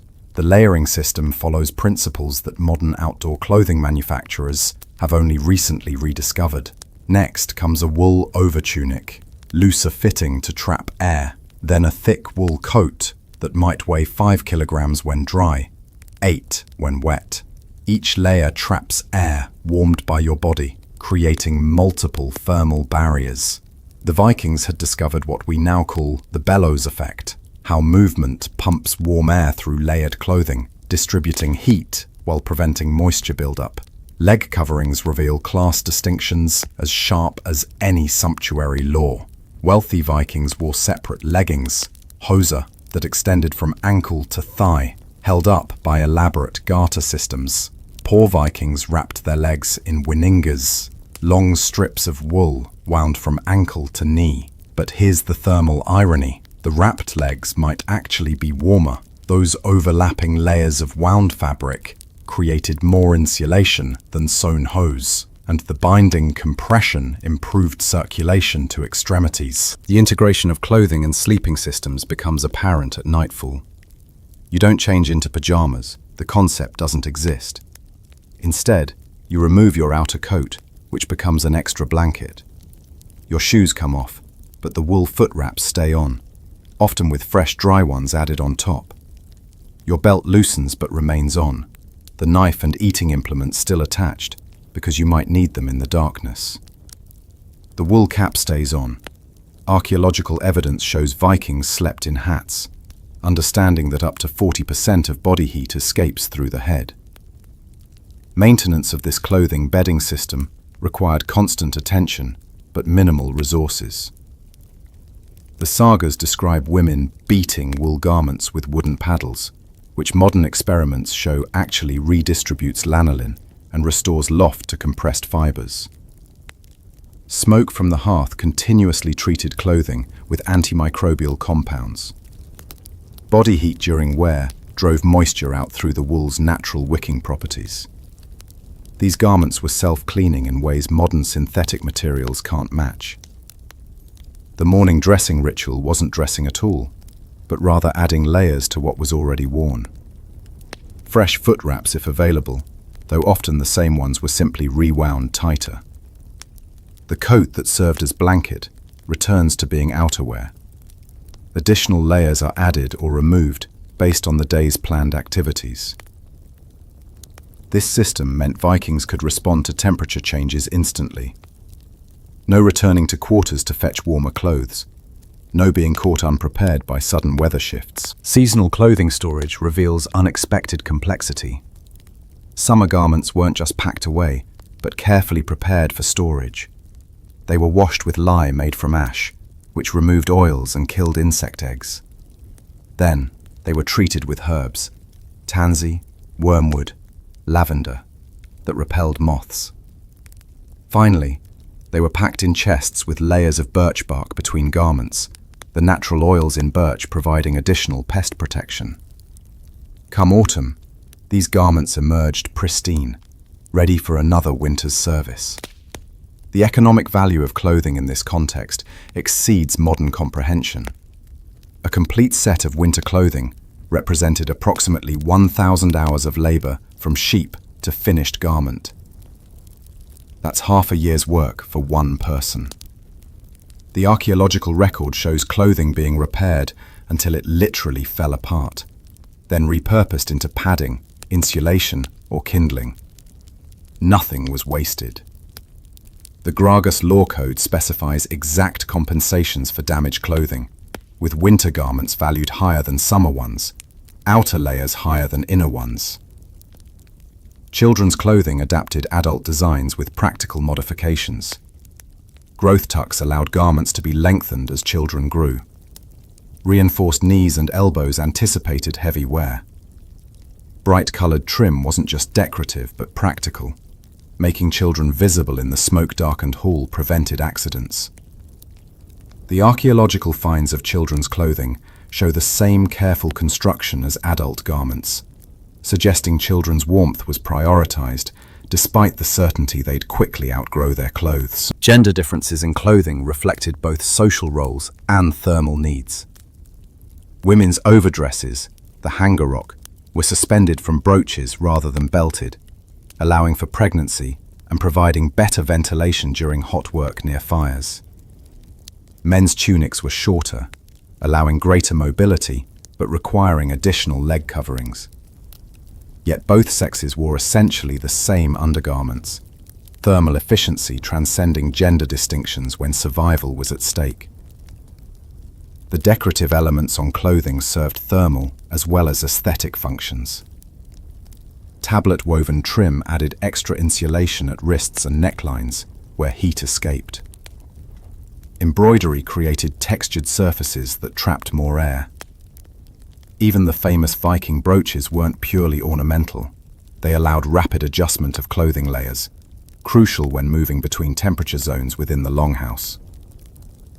A woman could loosen her hangarock near the fire, tighten it when moving to colder areas, all with simple adjustments to brooch positions. Watch the firekeeper at work as darkness falls, and you're witnessing a ritual as precise as any religious ceremony, where a single mistake means 30 people wake to frozen breath and dying embers, or don't wake at all.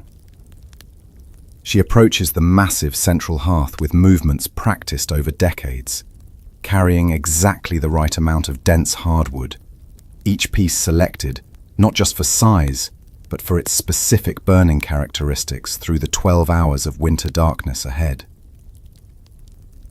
The banking process begins 3 hours before the household sleeps, a gradual reduction that modern thermoregulation experts recognize as optimal for human circadian rhythms. First, she stops adding new wood, letting the existing fire burn down to a bed of coals 2 hands deep. The temperature in the hall gradually drops from 30 degrees to 20, slow enough that bodies adjust, producing natural sleepiness rather than shock. This controlled cooling triggers what sleep researchers call thermal cascade, the drop in core body temperature that initiates deep sleep. Now comes the critical moment. Using a specialized tool, archaeological finds show iron rakes with handles up to 2 meters long. She spreads the coals into a carefully calculated pattern, not evenly distributed, but mounded in specific areas corresponding to the hall's thermal needs. Higher mounds beneath the sleeping platforms of the elderly and children, lower spreads in work areas that need less overnight heat.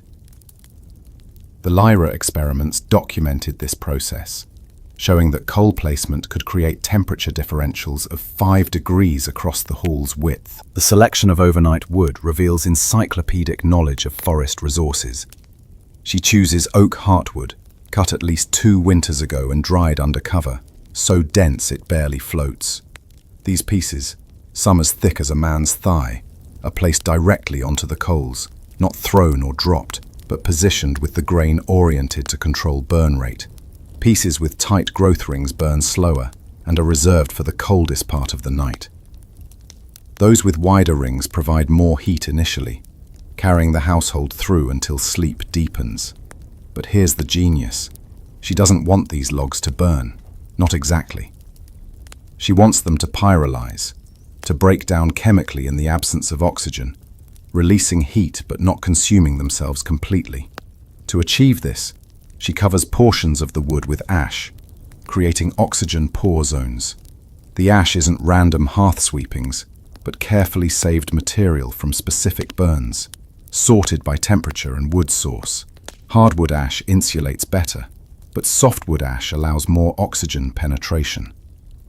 She uses both, creating zones of different combustion rates across the hearth. The archaeological evidence from waterlogged sites has preserved these ash layers, showing consistent patterns across Viking settlements. Analysis reveals not just wood ash, but additions. Crushed seashells that release carbon dioxide when heated, slowing combustion. Sand that stores and radiates heat. Even crushed bone that adds calcium to the mix, affecting burn chemistry. This wasn't simple fire banking, but industrial chemistry conducted with Stone Age tools. Temperature monitoring through the night relied on biological and architectural indicators rather than instruments. The firekeeper knew that when frost formed on specific roof beams, the temperature had dropped to a critical level. When the house cat moved from its usual spot to curl near the hearth, intervention was needed. When children began crying in their sleep, not from nightmares but from cold, immediate action was required. These signs were as reliable as any thermometer and faster to read in darkness. The intervention process, when needed, followed strict protocols to minimize heat loss and disruption. The firekeeper would never fully stoke the fire, which would wake everyone and waste fuel. Instead, she'd expose small sections of buried coals, add finger-thick kindling that would burn quickly and hot, then recover with ash.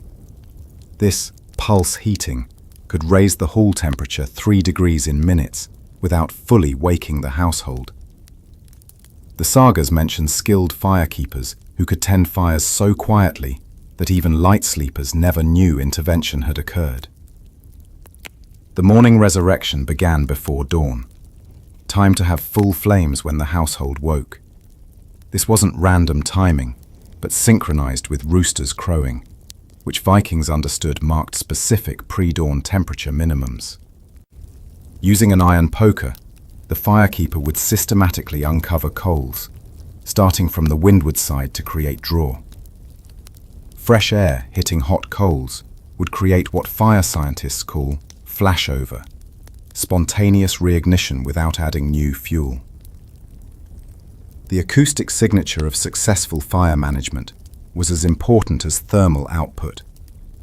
A properly banked fire produces specific sounds, a low rhythmic clicking as wood expands and contracts, occasional soft pops as pockets of moisture vaporize, the whisper of gases escaping from pyrolyzing wood.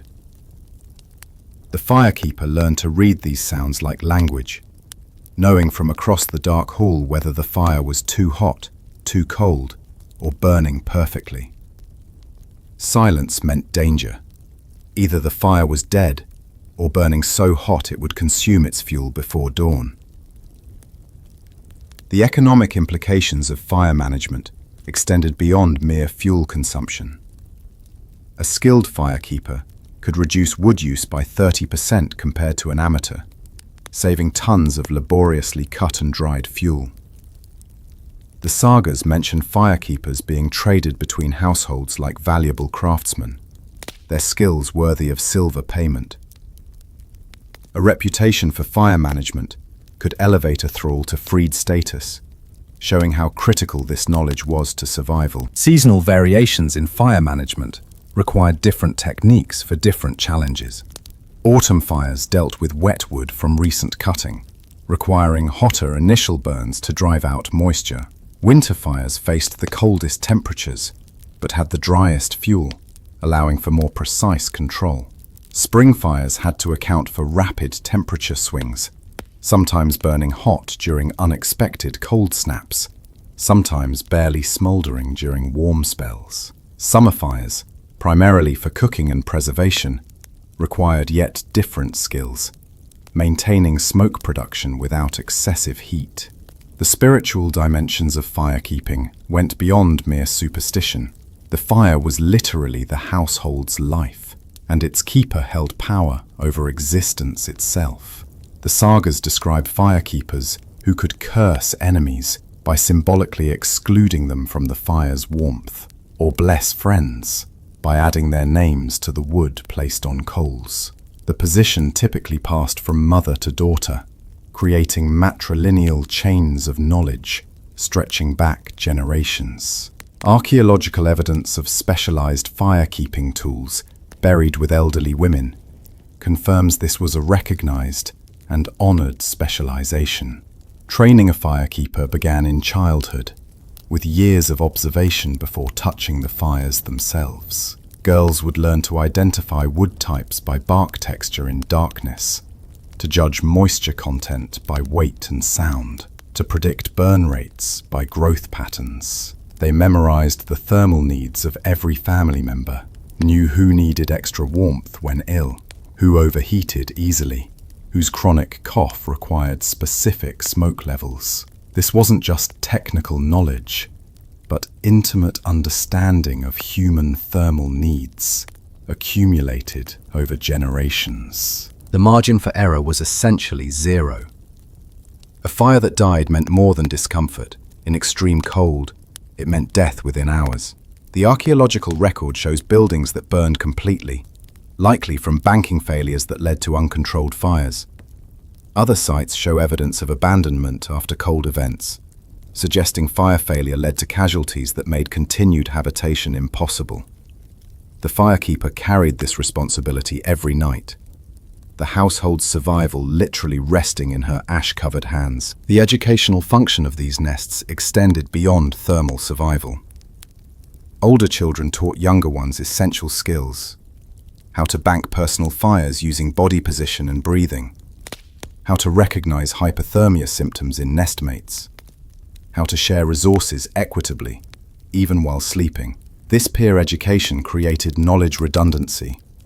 Even if adults died, children possessed survival skills necessary for continuity. The psychological effects of nest sleeping shaped Viking personality traits that enabled their remarkable expansion across hostile environments. Children who grew up in communal warmth developed what psychologists call secure attachment, even in harsh conditions. They learned to trust others for survival, to contribute to group welfare instinctively, to subordinate individual comfort to collective needs. These traits, formed in childhood nests, created adults capable of undertaking voyages into unknown waters, confident that shipmates would share warmth as nestmates once had.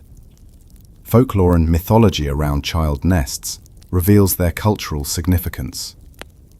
Stories tell of the god Odin disguising himself as a cold child, seeking nest space, rewarding those who shared warmth generously. The concept of nest luck, Bolgaufer, suggested that fortunes of nestmates were interconnected throughout life. Archaeological finds of matched amulets in separate adult graves, when traced genealogically, often reveal individuals who would have shared childhood nests, confirming these bonds' longevity. The transition out of child nests marked important life passages.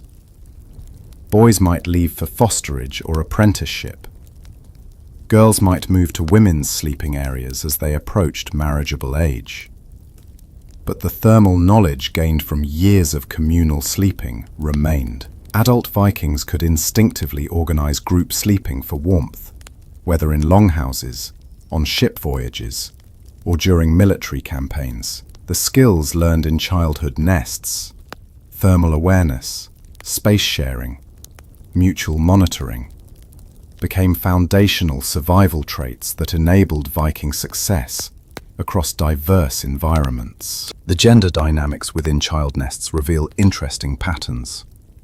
Until about age 7, boys and girls nested together without distinction. After that, social pressure gradually segregated groups, though necessity could override propriety. During the harshest weather, survival trumped social convention, and mixed-gender nesting continued through adolescence. The sagas treat this matter-of-factly, suggesting Vikings understood that warmth preservation superseded other concerns. Orphans and foster children face particular challenges in nest dynamics. Without siblings to guarantee position, they had to negotiate entry to established groups. The sagas describe children performing small services, maintaining the fire, fetching water, telling stories, to earn nest positions. Some never gained entry, forced to sleep alone in marginal spaces, their survival chances dramatically reduced.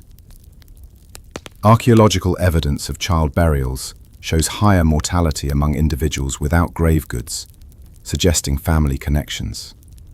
The mourning emergence from child nests followed predictable patterns based on age and responsibility. Older children emerged first, often tasked with helping revive fires or tend livestock. Younger children might remain nested until full daylight, conserving energy for growth rather than labor.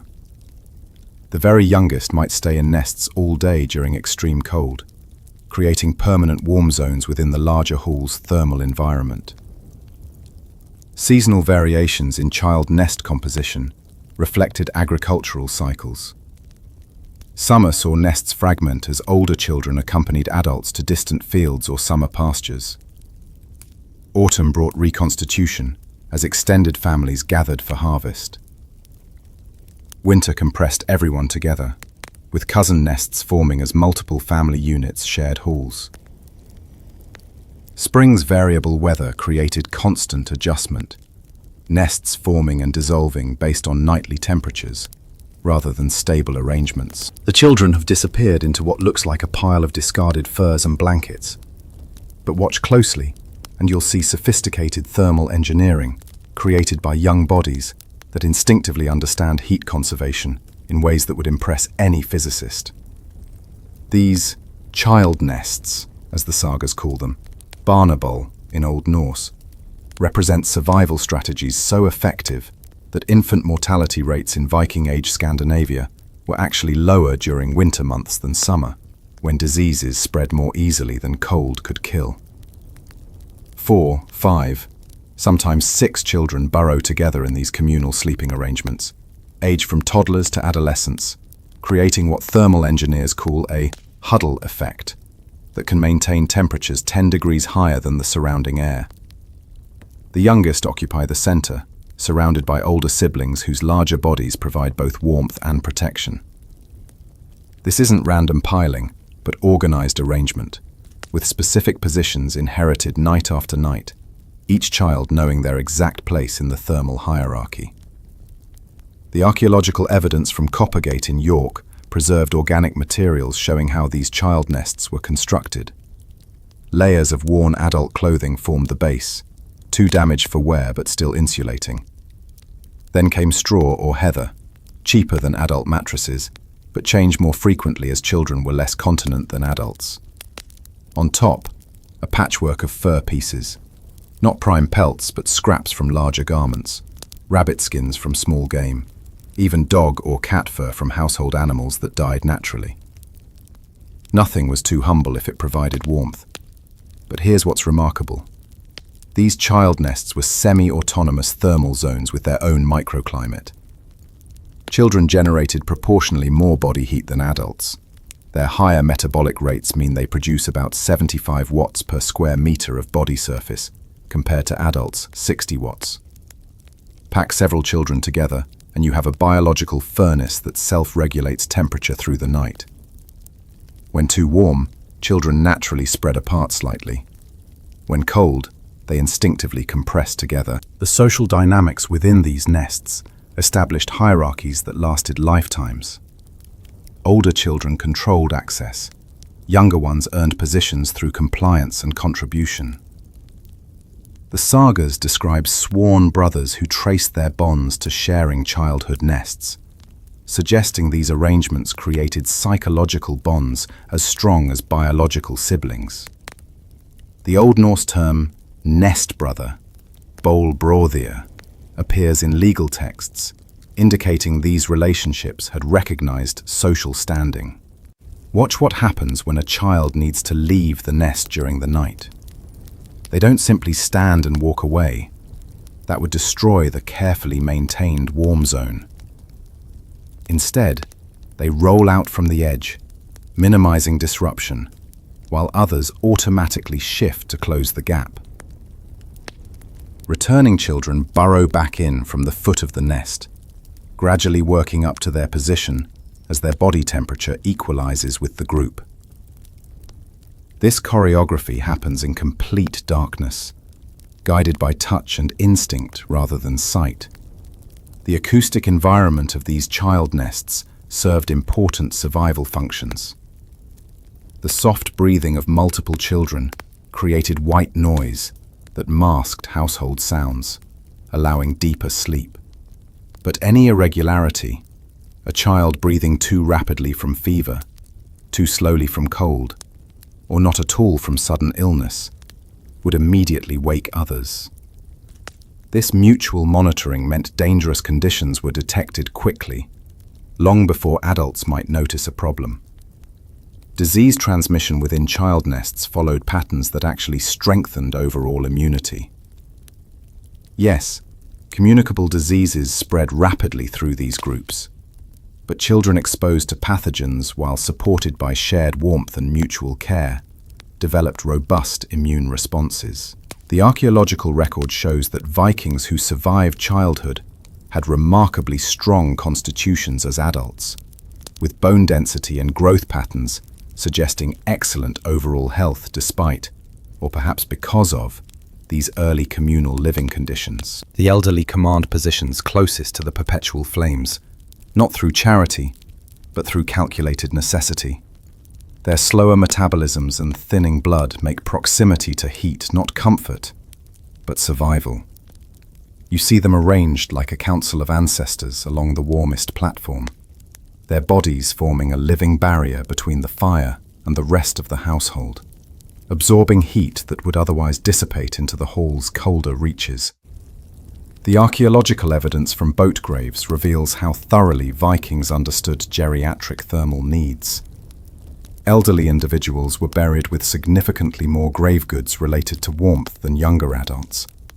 Extra cloaks, fur-lined boots, even portable braziers, suggesting they required constant heat supplementation in life. Isotope analysis of bones shows that elderly Vikings often consumed different diets, richer in fats and marine oils that helped maintain body temperature, indicating household resource allocation specifically targeted their thermal needs. Watch how the eldest woman, perhaps 70 winters old, though she looks ancient beyond counting, positions herself at the exact point where 3 thermal zones intersect. Heat from the central hearth, reflected warmth from the stone wall behind her, and rising heat from the livestock below. She's discovered through decades of experience the precise spot where these 3 sources create a microclimate 5 degrees warmer than anywhere else in the hall. She guards this position fiercely, and no one, not even the Carl himself, would dare displace her. The sleeping arrangements for the elderly reveal sophisticated understanding of age-related thermal regulation. Unlike younger adults who generate significant metabolic heat, the elderly were positioned between heat sources, rather than relying on internal warmth. Archaeological evidence shows specialized sleeping platforms near hearths, with stone heat retention systems. Flat rocks that absorbed daytime heat and radiated it through the night, creating passive heating that didn't require constant fire maintenance. But here's what's truly remarkable about elderly positioning. They served as living thermal batteries for the entire household. Positioned between fires and the general population, elderly bodies absorbed excess heat during peak burning periods, then radiated it back during temperature drops. Modern thermodynamic modeling of longhouse heat flow shows that elderly individuals in these positions actually stabilize temperature fluctuations, their presence dampening the thermal waves that would otherwise sweep through the hall. The sagas provide intimate glimpses of elderly thermal management. The Egil's saga describes an old woman who hadn't left her position by the fire for 3 winters. Her world shrunk to the tiny radius of guaranteed warmth. The Grettis saga mentions an elderly man who slept sitting up, propped against warm stones, because lying down made him too cold to breathe properly. These weren't signs of neglect, but recognition that extreme age required extreme thermal support. The medical understanding revealed in elderly care shows surprising sophistication. Vikings recognized what geriatricians now call impaired thermoregulation, the elderly's inability to maintain core temperature. They treated this with continuous passive heating, warm beverages at regular intervals, and extra fat in diets. The Icelandic medical text, Læknisbók, describes specific treatments for elderly cold diseases, including wrapping in wool soaked in heated seal oil and positioning patients in smoke zones where antimicrobial properties might prevent respiratory infections. Social dynamics around elderly fire positions created complex negotiations. An elder who could no longer contribute labor still held thermal territory through accumulated respect and fear of supernatural retribution. The sagas describe curses pronounced by displaced elders, families suffering mysterious cooling of their halls after showing disrespect to the aged. Whether psychological or supernatural, these beliefs protected elderly thermal rights, even when physical contributions ceased. The transition from active adult to fire-bound elder followed predictable patterns visible in archaeological contexts. Workspace allocations show gradual migration toward heat sources as individuals aged. First, craftwork moved closer to fires, Then sleeping positions shifted toward warmth.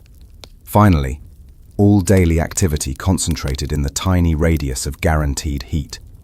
This wasn't sudden retirement, but gradual thermal retreat. Each stage negotiated within household hierarchies.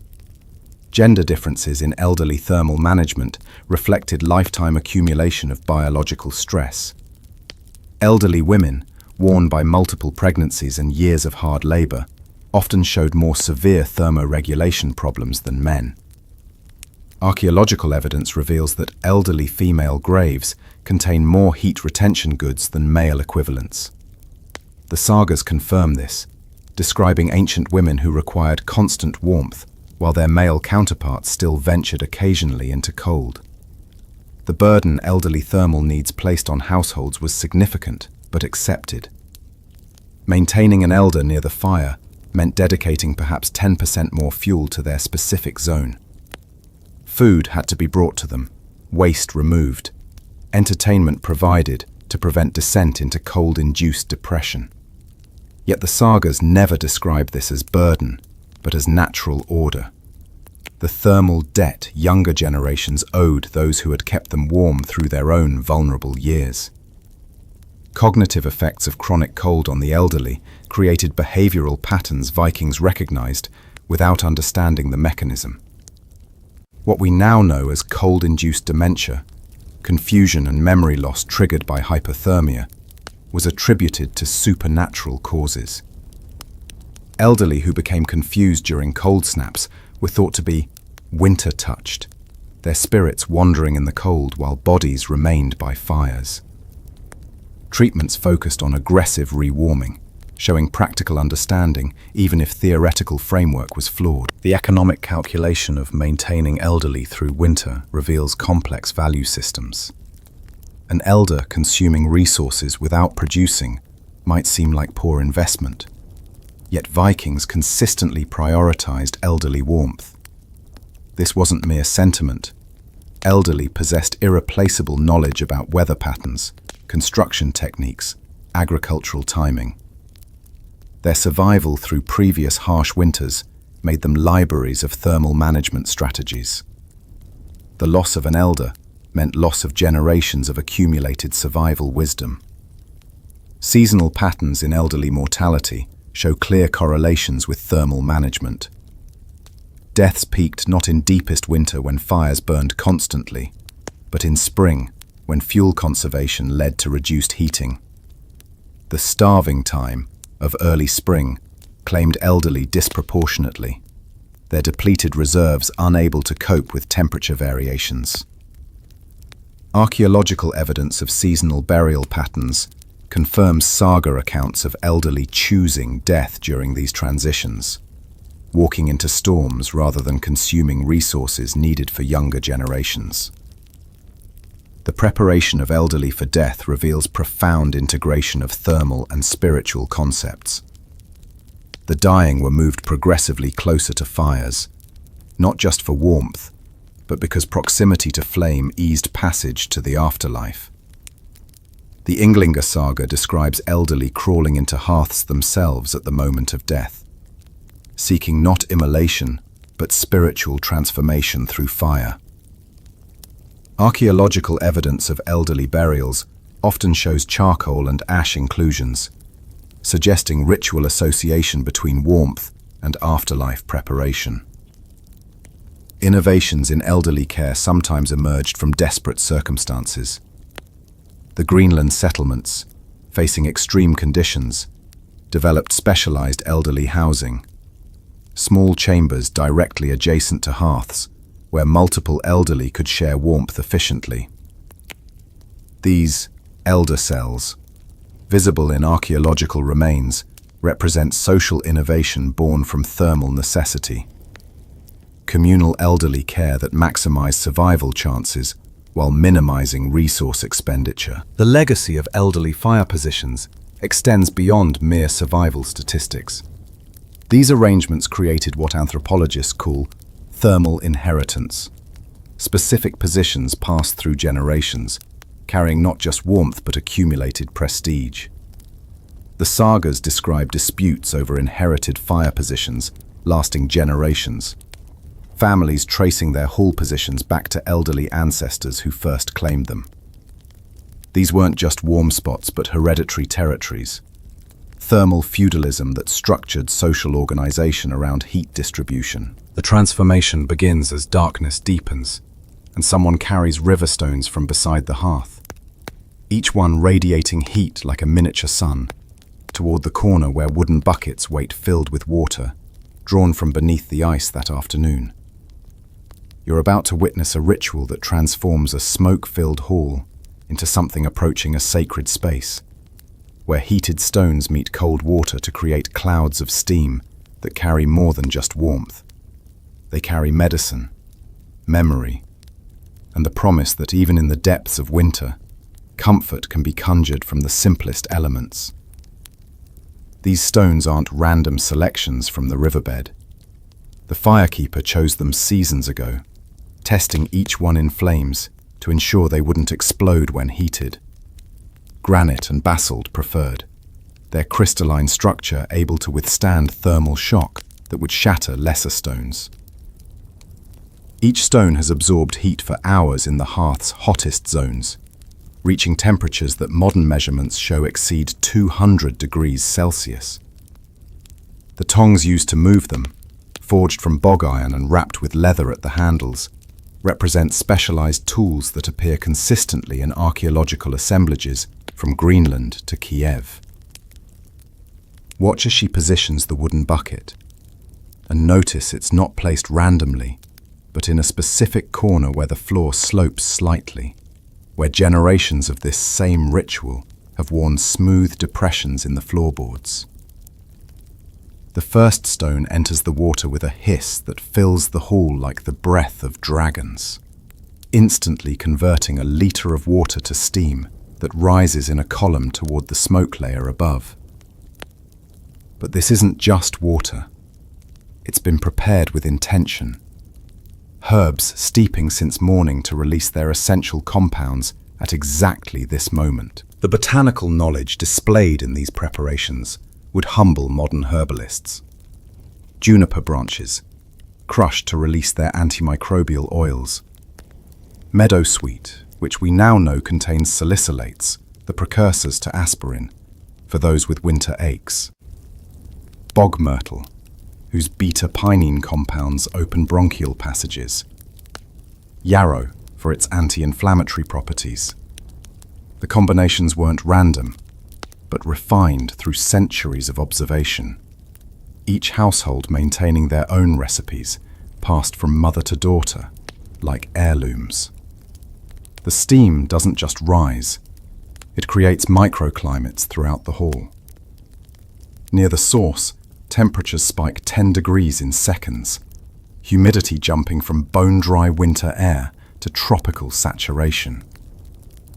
Children with persistent coughs are positioned strategically where the steam will concentrate, breathing deeply of air that modern medicine would recognize as therapeutic nebulization. The elderly arrange themselves in concentric circles around these steam sources, their joint pain easing as moist heat penetrates where dry hearth warmth couldn't reach. But here's what archaeological chemistry has revealed. These steam sessions weren't just about comfort, but about air quality management. The extreme dryness of heated winter air, often below 20% humidity, damages respiratory passages and increases disease transmission. Regular steam treatments raised ambient humidity to levels that modern building scientists recognize as optimal for human health, between 40 and 60%. The Vikings had discovered through experience what wouldn't be scientifically proven for another 1,000 years. Individual steam treatments for specific ailments reveal medical knowledge that transcends folk remedy. Women in labor were positioned over steam buckets containing specific herbs, raspberry leaf, now known to ease contractions, and thyme for its antiseptic properties. Warriors with battle wounds sat in steam clouds infused with comfrey, which modern science confirms accelerates tissue repair. Children with winter fevers breathed steam from willow bark, delivering salicylates directly to inflamed tissues. These weren't hopeful guesses, but targeted therapies based on generations of observation. The stone selection process itself became ritualized beyond mere function. Certain stones were reserved for specific purposes. Smooth river stones for general evening comfort. Rougher volcanic stones that released minerals when heated for healing sessions. Special stones saved for childbirth or death watches. Some households maintained lineage stones, specific rocks passed through generations, believed to carry accumulated healing power from decades of use. Archaeological finds of polished stones in non-functional contexts suggest these had ceremonial, rather than purely practical value. The acoustic dimension of steam creation added another layer of meaning. The hissing of water on stone, the bubble and pop of rapid boiling, the whisper of rising vapor. These sounds signaled comfort and care to Viking ears. Children learned to associate these sounds with evening comfort, creating what psychologists call acoustic anchoring, sound memories that trigger physical relaxation. The sagas describe homesick Vikings trying to recreate these sounds in foreign lands, suggesting deep psychological imprinting. Water quality for steam production received careful attention. Not all water was considered equal. Snowmelt was preferred for its purity, stream water for its mineral content, seawater for specific respiratory treatments.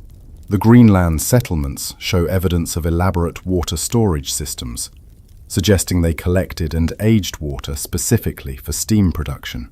Some water was pre-treated with silver items, which we now know would have provided antimicrobial properties through silver ion release. The choreography of steam sessions reveals sophisticated social organization. The firekeeper controlled timing and intensity, but distribution followed complex hierarchies. The Karl's family received first steam, when herbs were freshest and stones hottest.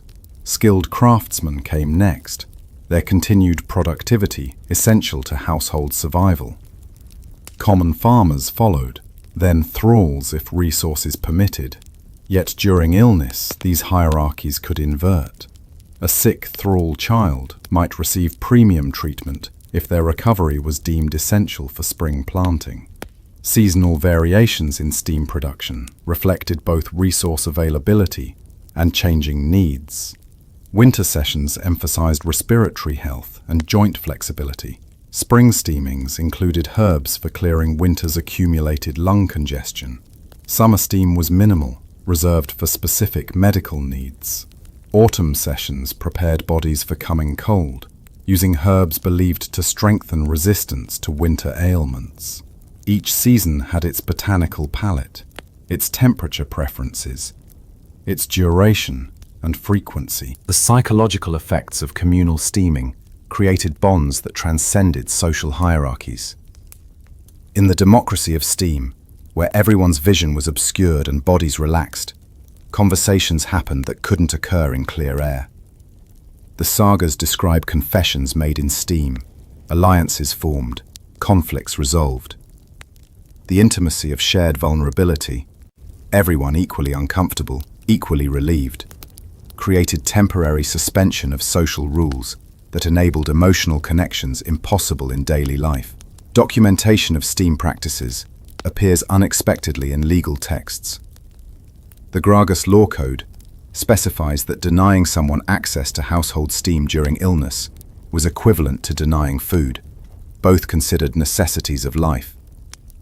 Property disputes mention steam rights, suggesting some households controlled particularly effective stone sources or water supplies. Marriage contracts sometimes specified steam provisions, brides negotiating guaranteed access to evening steamings as part of their household position. The integration of steam with other heating systems shows systematic thermal management. Steam sessions often preceded the banking of fires, the increased humidity helping maintain warmth through reduced evaporative cooling. The moisture added to air reduced the desiccating effects of smoke, protecting respiratory passages during the night. Morning steamings coincided with fire resurrection, maximizing thermal efficiency by using stones heated by newly stoked flames. This wasn't random timing, but coordinated thermal engineering that maximized comfort while minimizing resource use. The polar night descends upon you like a living thing. 20 hours of darkness, broken only by 4 hours of grey twilight that masquerades as day. And within this endless dark, the entire rhythm of human existence shifts to match the sun's absence. You're not just experiencing night anymore, but inhabiting a completely different temporal reality, where the boundaries between sleep and waking, work and rest, dream and reality become as fluid as the smoke drifting through the hall. The archaeological evidence from sites above the Arctic Circle reveals fascinating adaptations to extreme photoperiods. Building orientations shift to capture those precious 4 hours of twilight through carefully positioned smoke holes. Work areas cluster near these light sources with mathematical precision. Textile work positioned to catch morning twilight. Weapon maintenance scheduled for afternoon's marginally better visibility. The Lofoten excavation shows specialized winter workstations that didn't exist in summer configurations. Entire architectural programs redesigned around darkness. Your body rebels against this darkness initially.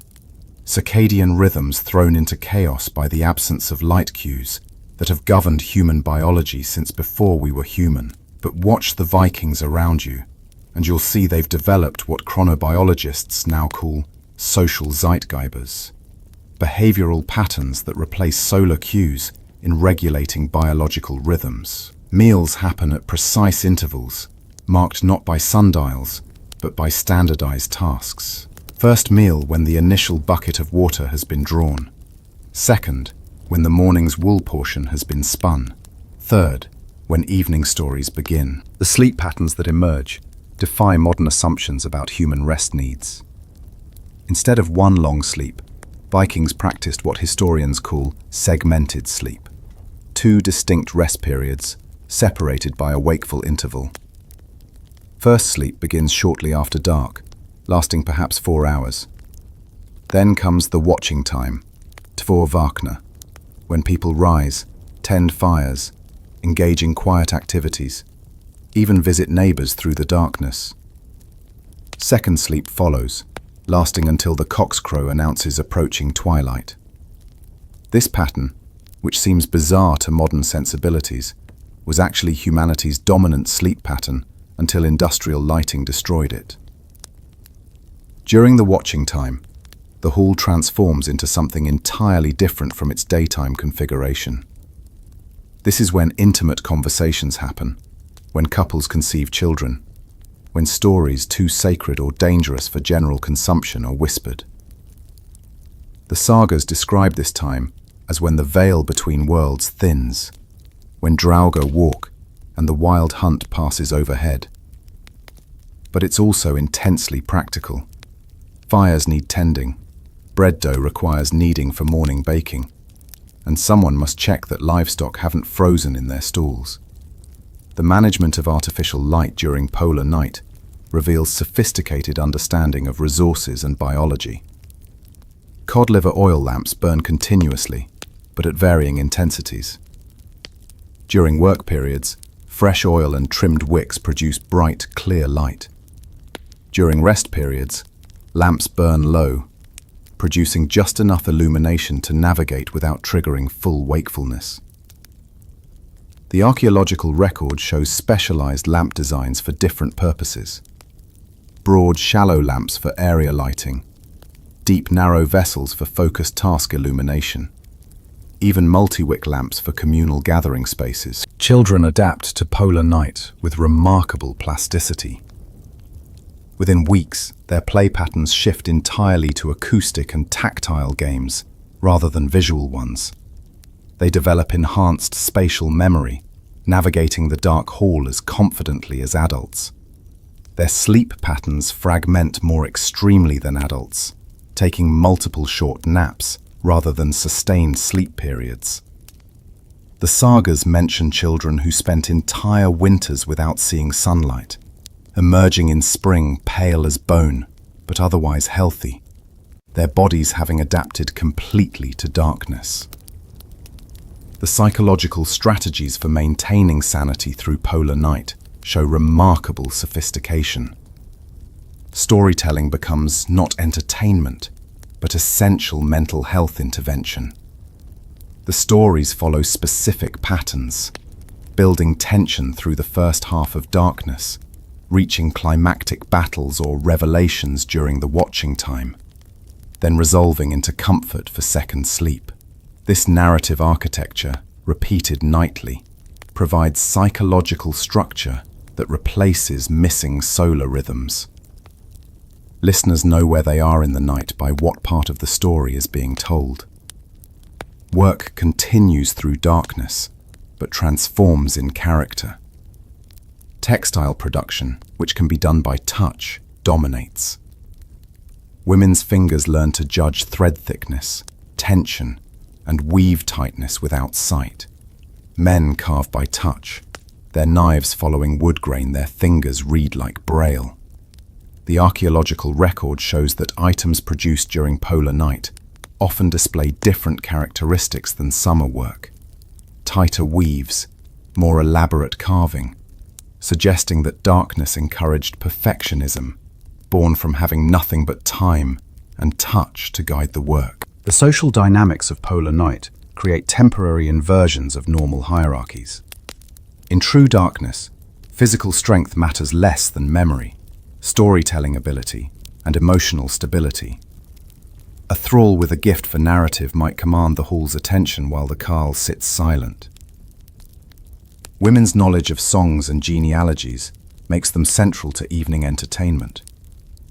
Children who might be ignored in daylight become valued for their ability to navigate darkness fearlessly, fetching and carrying for adults whose night vision has deteriorated with age. Food patterns during polar night shift dramatically from summer routines. Without light to trigger normal hunger cues, eating becomes scheduled by social convention rather than biological need. Meals are smaller but more frequent, the constant nibbling helping maintain body temperature through metabolic activity. The types of food change too. More fats, fewer vegetables, increased consumption of fermented foods whose vitamin content helps prevent winter depression. The archaeological record shows different pottery assemblages for winter use. Smaller vessels, suggesting portion control was critical when appetite regulation failed. The emergence of what we might call darkness skills created unexpected social value. Individuals who could maintain direction in complete darkness, who could identify people by breathing patterns or footstep rhythm, who could work entirely by touch, became essential to household function. The sagas mention individuals known as night eyes, who seemed to see in darkness, probably people with genetic mutations that enhanced low-light vision. These individuals commanded respect and resources disproportionate to their social status, their abilities too valuable to ignore. Religious and spiritual practices adapt to polar night in ways that suggest darkness was seen as sacred rather than merely endured. The wild hunt was believed to pass overhead during the longest nights, the gods themselves struggling with darkness. Odin's ravens, Hugin and Munin, were said to get lost in polar night, explaining why wisdom was harder to find in darkness. Rituals that required sunlight in summer shifted to firelight in winter, flames becoming surrogate suns that enabled continued religious observation. The biological effects of polar night on Vikings are visible in their skeletal remains. Vitamin D deficiency should have been endemic, yet bones show relatively little evidence of rickets or osteomalacia. The answer lies in their diet. Massive consumption of fatty fish, seal oil, and whale blubber provided vitamin D, independent of solar synthesis. Their bodies adapted too, with genetic studies of modern Scandinavian populations showing mutations that enhance vitamin D absorption and retention. Evolutionary adaptations to polar night that persist today. The transition out of polar night was as challenging as its onset. When sun finally returned, even just minutes of direct light, the psychological impact was profound.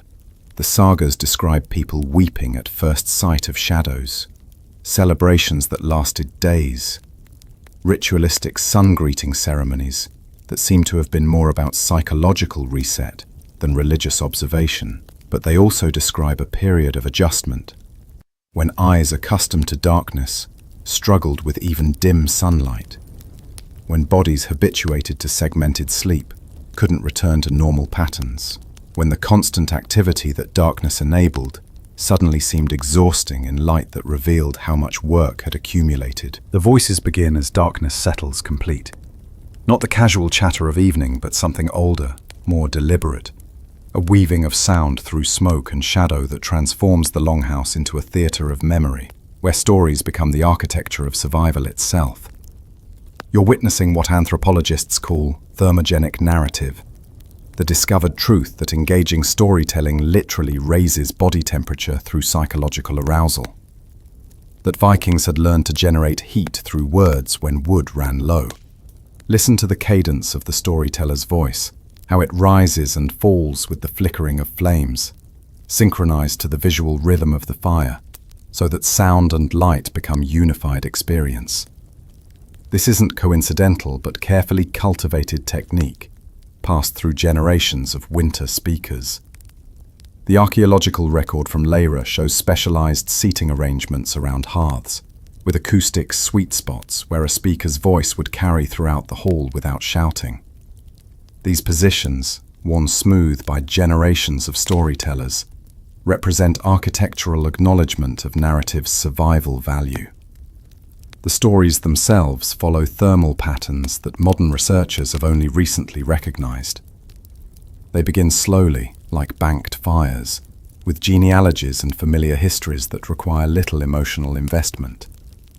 As bodies cool with evening's advance, narratives heat up. Battles emerge, tensions build, voices rise with excitement that triggers adrenaline release, literally warming listeners from within. The climax comes during the coldest period, just before second sleep, when maximum psychological arousal combats minimum ambient temperature. But here's what's truly remarkable. The stories change based on temperature. The sagas mention frost tales told only during extreme cold, narratives so intense they could warm frozen blood. These weren't metaphorical descriptions, but accurate observations of psychophysiological responses. Modern studies show that engaging narratives can raise skin temperature by 2 degrees Celsius through vasodilation triggered by emotional arousal. The Vikings had discovered narrative medicine, using stories as thermal therapy when physical heat wasn't enough. The collaborative nature of Viking storytelling multiplies its warming effects. This isn't passive listening, but participatory performance. The audience provides sound effects, the clash of weapons, the howl of storms, the death cries of enemies. They stamp feet during battle scenes, generating physical heat through movement. They sway together during sailing passages, their synchronized motion creating what physicists call entrainment, shared rhythmic activity that raises collective body temperature. The hall becomes a single organism, warming itself through coordinated story response. Children learn early that attention equals warmth. Those who listen actively, responding at appropriate moments, are drawn closer to both fire and storyteller. Those whose attention wanders are gradually moved outward, social coldness manifesting as literal cold. This creates powerful conditioning. Warmth becomes associated with narrative attention, cold with mental absence.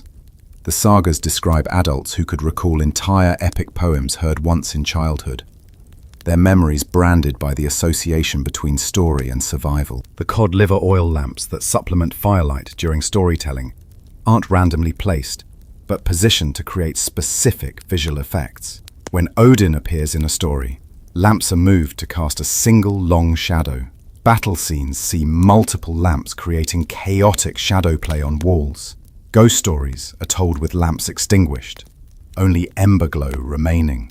This coordination of light and narrative creates what neuroscientists call cross-modal sensory integration, multiple senses combining to produce experiences more vivid than reality itself. The selection of stories follows patterns that suggest sophisticated understanding of group psychology.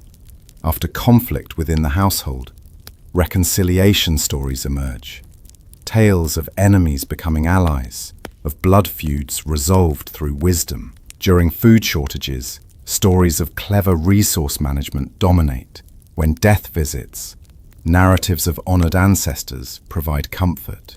The storyteller reads the hall's emotional temperature as carefully as physical warmth, adjusting narrative to meet collective psychological needs. Professional storytellers, the Skalds, commanded resources that seem disproportionate until you understand their thermal value.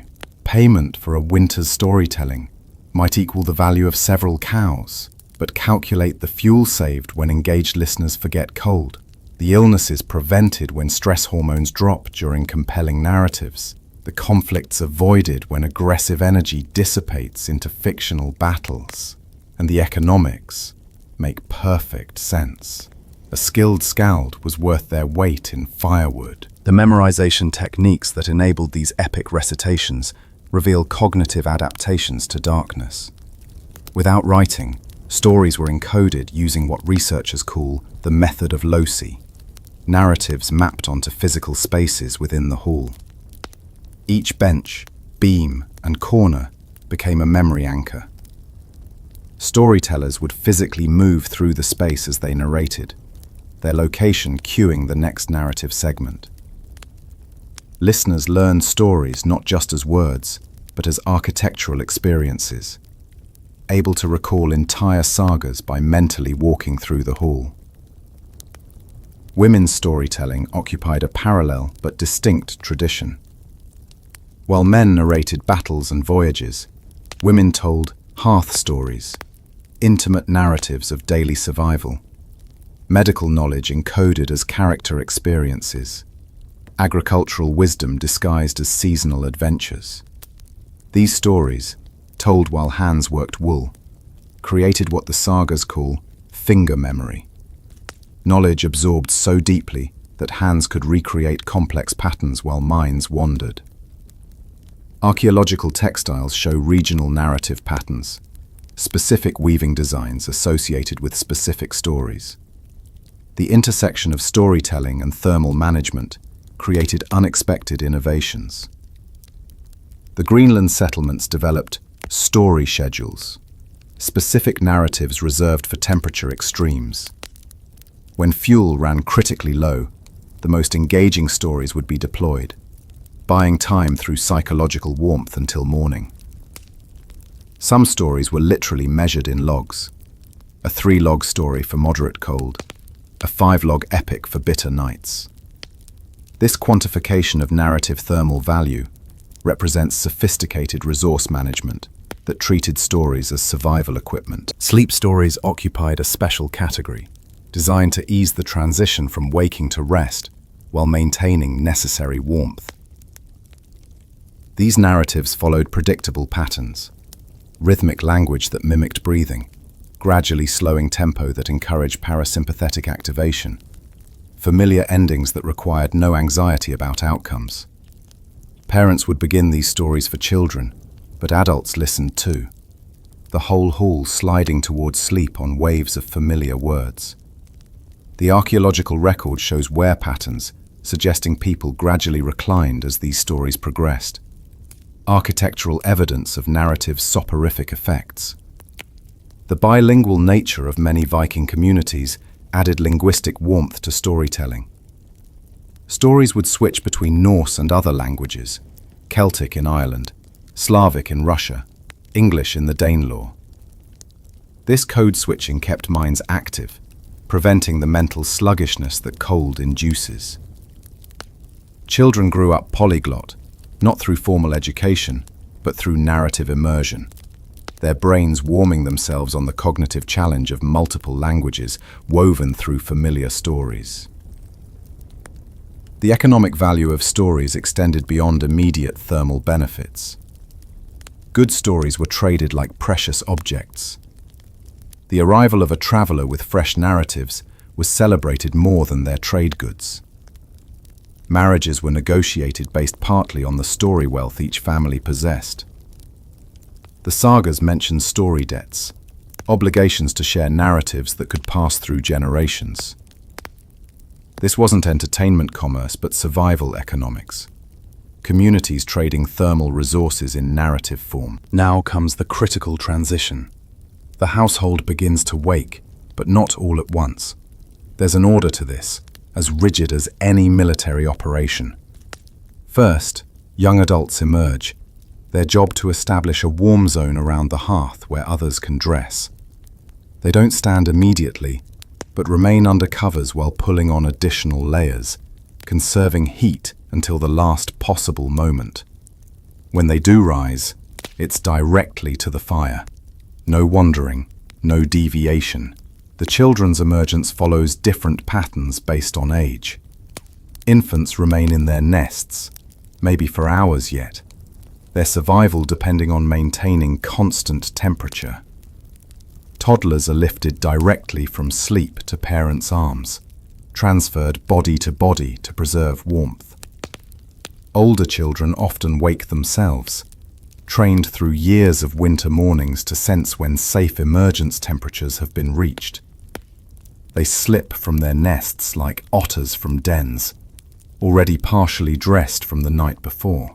Water management during morning reveals sophisticated understanding of thermal dynamics. The water bucket nearest the fire has been positioned precisely to prevent freezing, but not so close that it steams away. The first person to rise, usually a young man with good cold tolerance, breaks the ice on more distant buckets, bringing them closer to thaw. But here's the clever part. They don't fully thaw them. Partially frozen water stays cold longer, providing drinking water that won't breed bacteria in the warm hall. The breakfast preparation begins before most are fully awake, and it's designed as much for heat generation as nutrition. The great iron cauldron, suspended over the now roaring fire, contains porridge that's been slowly cooking all night, oats or barley, with added fat for calories and warmth.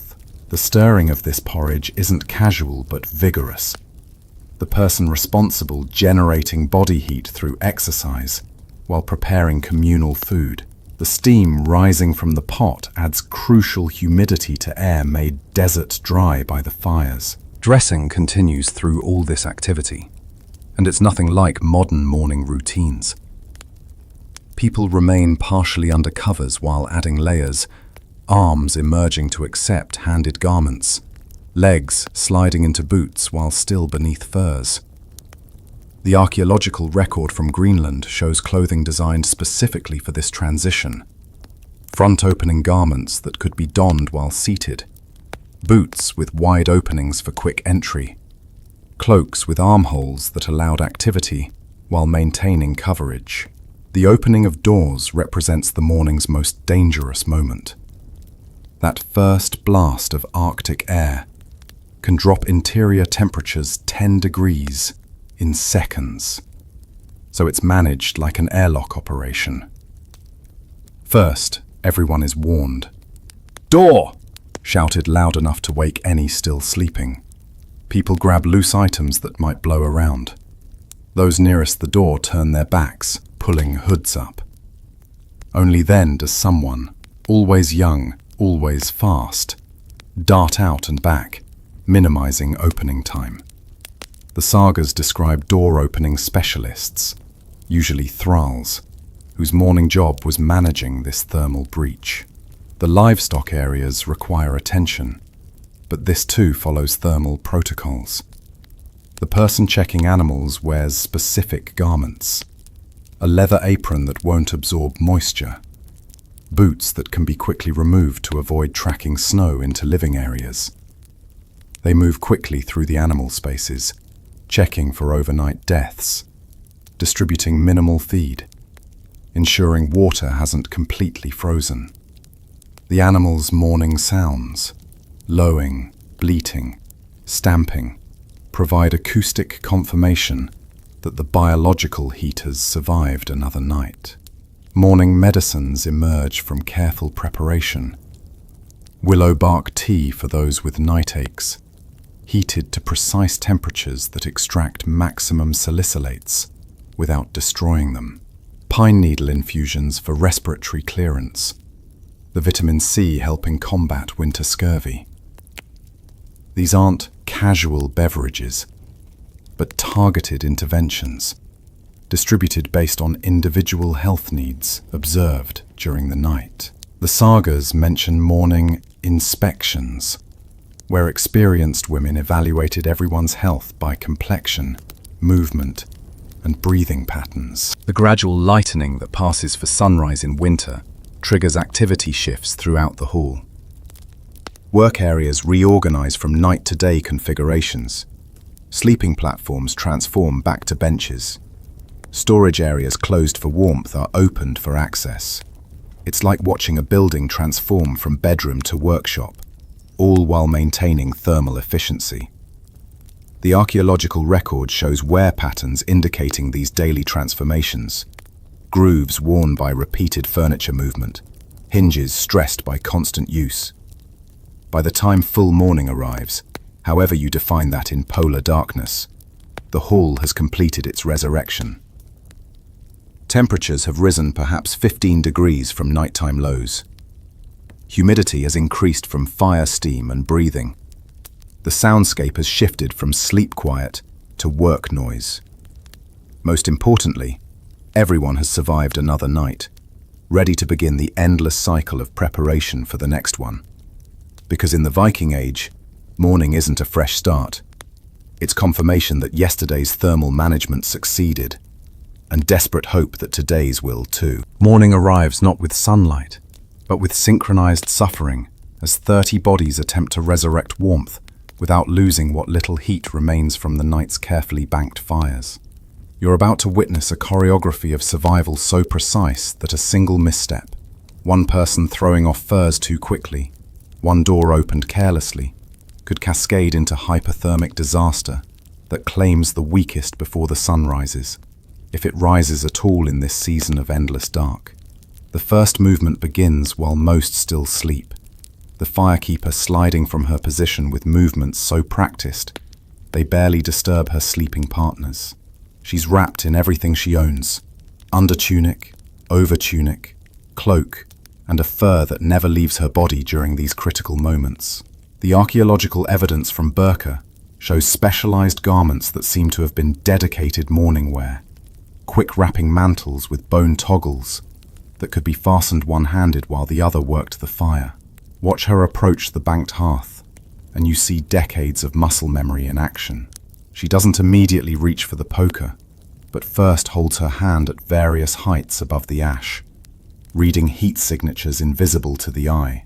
The gradations tell her exactly where live coals survive, where intervention is needed, where patience will suffice. Only then does she begin the delicate process of resurrection, using a tool the sagas call an eldvoker, fire waker, a specialized poker with a flattened blade that can shift ash without disturbing coals. The acoustic management of this process reveals remarkable consideration. Every movement is calculated to minimize sound. Ash shifts with whispers rather than scrapes. Wood placement happens in slow motion to avoid sudden cracks. This isn't mere courtesy, but survival strategy. Waking the household too suddenly triggers what sleep researchers call sleep inertia, a confused state where people make poor thermal decisions, throwing off covers or stumbling toward doors, losing precious heat that can't be recovered. As the first flames climb, she begins adding wood in a sequence that would impress any modern fire scientist. First, thin shavings of birch bark, rich in volatile oils that ignite at low temperatures. Then finger-thick kindling arranged in precise geometric patterns that maximize surface area while maintaining structural stability.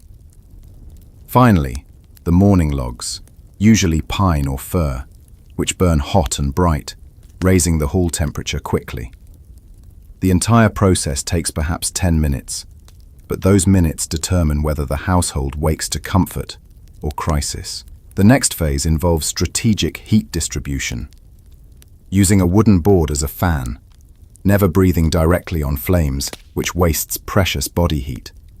She directs warm air toward the most vulnerable sleeping positions. Elderly first, their slower metabolisms needing external heat to begin functioning.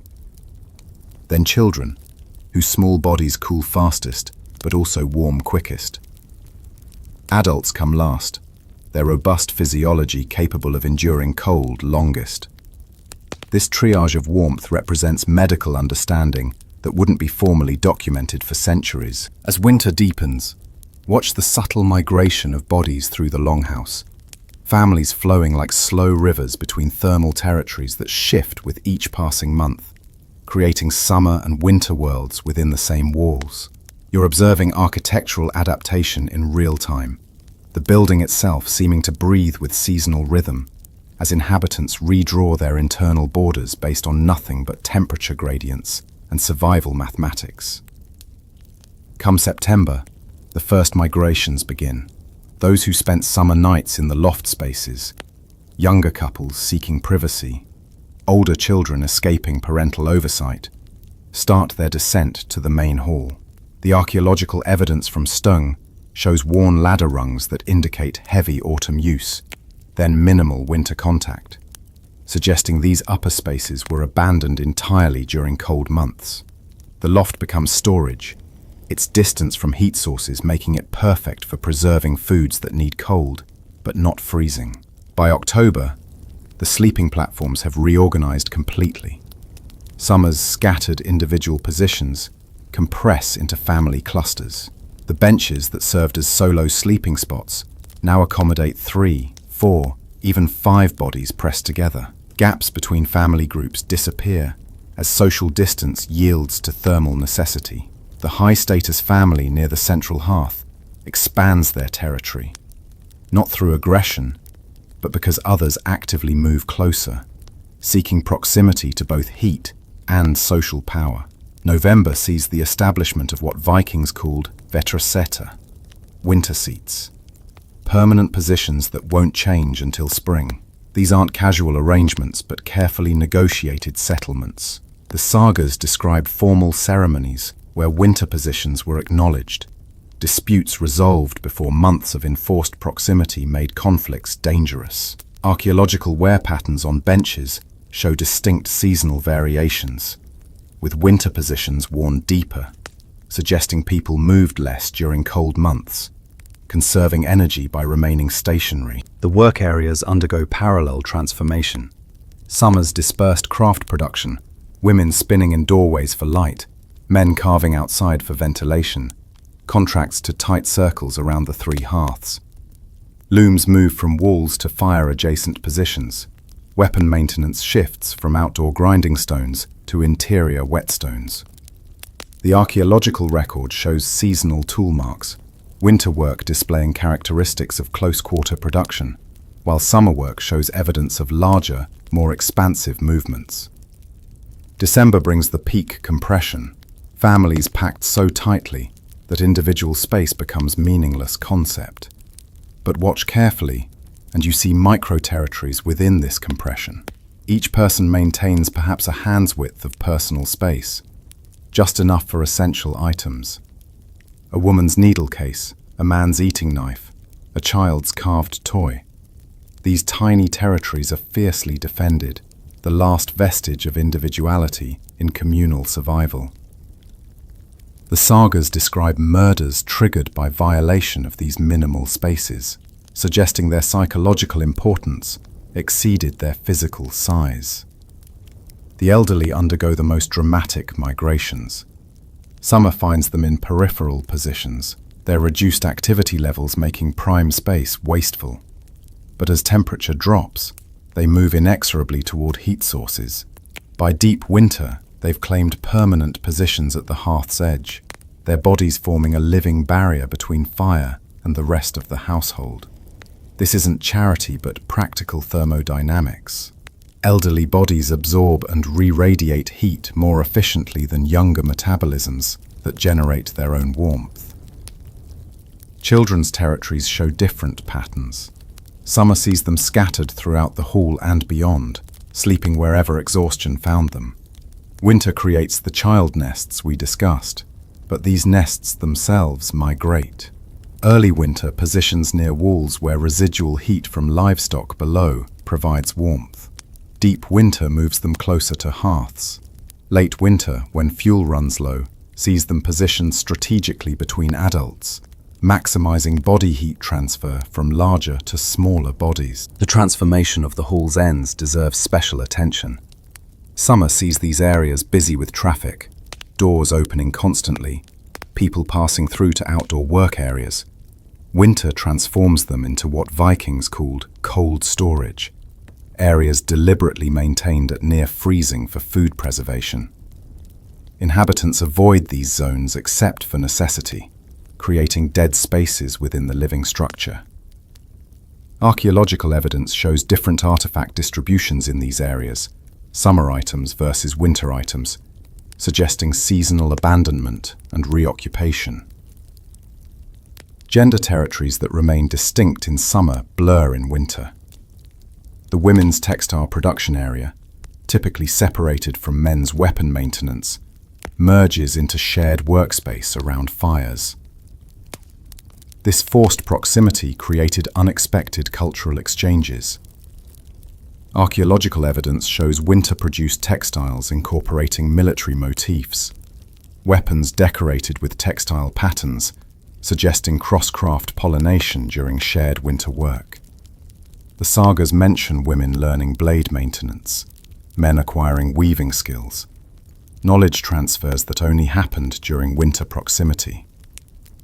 The acoustic territories shift dramatically with seasonal compression. Summer's open hall allows sound to dissipate, creating possibility for private conversation. Winter's packed space makes privacy impossible, every word carrying to every ear. So Vikings developed what linguists call proximity dialects, ways of speaking that conveyed public information while concealing private meaning. Metaphor, allusion, and coded reference replaced direct statement. The saga's often opaque language might reflect these winter communication patterns, where everything was said in public but understood in private. Storage patterns reveal sophisticated space management. Summer storage spreads throughout the structure, grain in lofts, tools on walls, preserved foods in corners. Winter sees radical consolidation. Everything not immediately needed gets pushed to the periphery, creating central living spaces uncluttered by possessions. The archaeological record shows seasonal storage pits, sealed in autumn and not reopened until spring, suggesting Vikings accepted temporary loss of access to maintain thermal efficiency. The animals below undergo their own migrations. Summer's loose housing, with livestock wandering in and out, transforms to winter's tight packing. Animals are positioned based on heat output, highest producers directly below human sleeping areas, lower producers near walls. Sick animals move to positions where they can be monitored from above, without humans entering cold, lower levels. The archaeological evidence of different wear patterns on stable floors suggests seasonal reorganization of livestock as deliberate as human repositioning. Light territories emerge as precious resources. The few oil lamps and the narrow zones of firelight become contested spaces. Summer's casual relationship with illumination, work continuing in long twilight, minimal need for artificial light, transforms to winter's careful rationing. Specific positions gain value based on light access. The sagas mention light debts, obligations to share illumination that could cause serious conflicts. Archaeological evidence of worn floor areas in specific light zones confirms these were premium winter positions. By March, the first reverse migrations begin. A warm spell might see temporary expansion, families spreading out slightly, only to compress again when cold returns. These false springs created dangerous dynamics. Premature territory expansion leading to conflicts when recompression became necessary. The sagas describe fights triggered by someone refusing to yield space they'd prematurely claimed, suggesting the psychological difficulty of recompression after even brief expansion. April brings systematic reversal. Lofts are cleaned and reoccupied. Summer workshops are established. The elderly begin their movement toward periphery. But the migrations leave traces, worn paths through the hall showing winter movement patterns, compressed earth where bodies remained stationary for months, smoke stains indicating where people habitually gathered. The building itself becomes a map of seasonal survival, its very structure recording the ebb and flow of human thermal needs. The psychological impact of these migrations shaped Viking character profoundly. The ability to expand and contract personal space based on necessity, to shift from privacy to communality and back without psychological crisis, created remarkably adaptable personalities. Modern populations experiencing forced proximity often develop serious psychological problems. Vikings thrived in it, their entire culture built around these seasonal compressions and expansions. They learned that privacy was summer luxury, that warmth trumped personal space, that survival required psychological flexibility, matching physical adaptability. The spring cleaning that followed winter's compression was more than hygiene. It was psychological reset. Every surface touched by months of bodies was scrubbed with lye. Sleeping platforms were dismantled, their components exposed to spring sun for purification. The hall was literally fumigated, massive fires of juniper and pine creating smoke so thick inhabitants evacuated for days. When they returned, it was to a space transformed, winter's compression erased, summer's expansion possible again. The archaeological record shows chemical signatures of these intensive cleanings, layers of ash and lye that mark winter's end as clearly as any calendar. These walls remember everything. Every innovation born from desperation.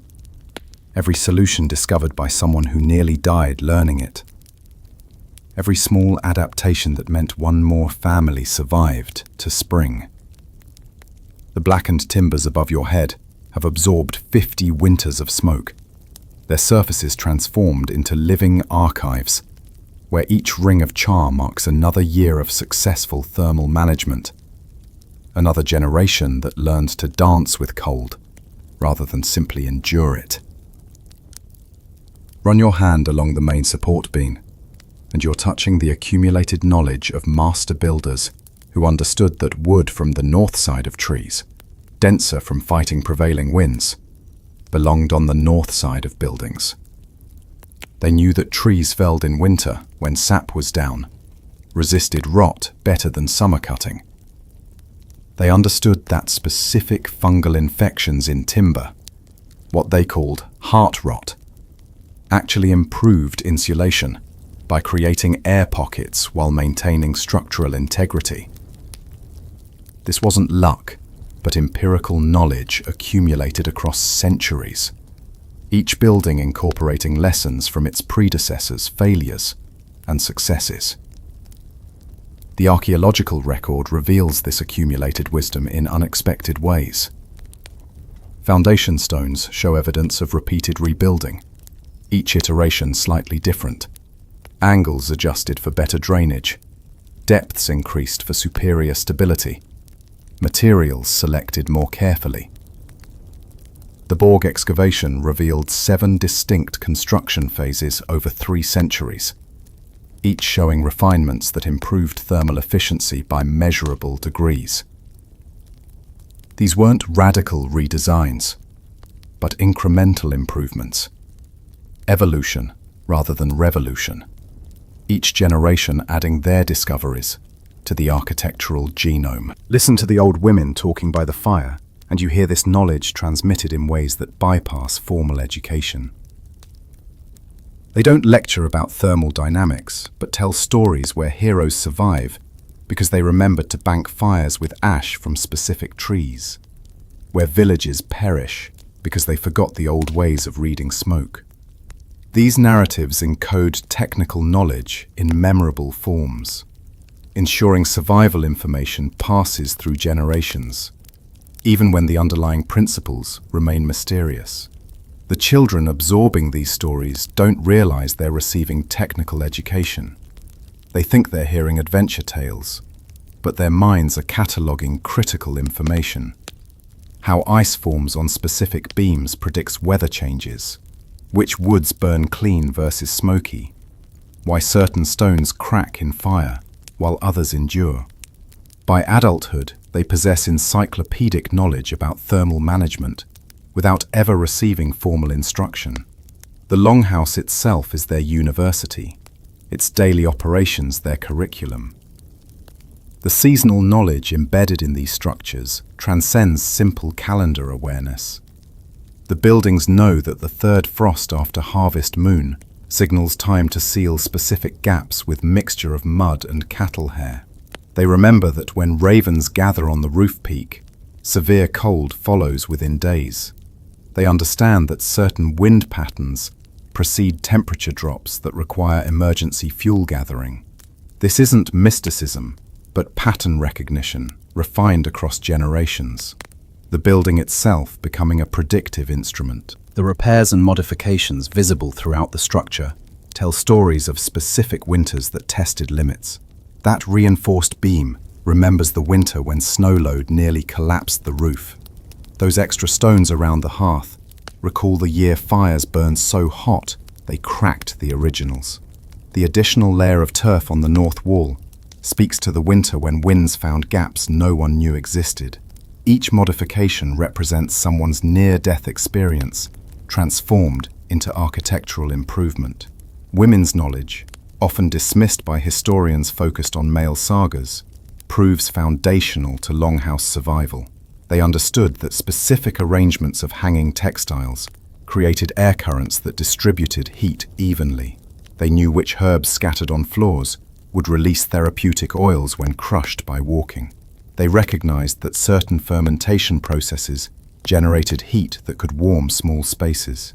The archaeological record increasingly reveals that spaces traditionally interpreted as women's areas were actually thermal management zones where sophisticated chemical and physical processes maintained household warmth.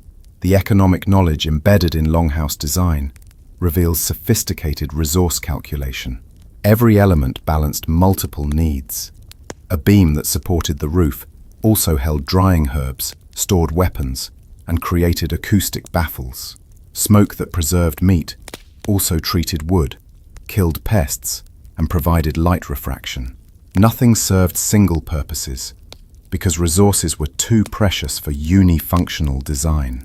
This multiplexing of function represents engineering sophistication that modern designers struggle to match. The technological knowledge embedded in longhouse construction anticipated principles that wouldn't be formally discovered for centuries. The stack effect ventilation, the thermal mass utilization, the moisture management systems, all represent intuitive understanding of physical principles that modern engineering has only recently formalized. Vikings achieved passively what we require complex machinery to accomplish. Their buildings performing functions that modern structures need computers to manage.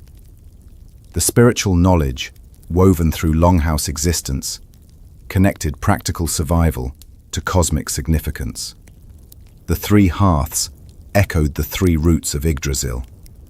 The smoke rising through roof holes paralleled the connection between Midgard and Asgard.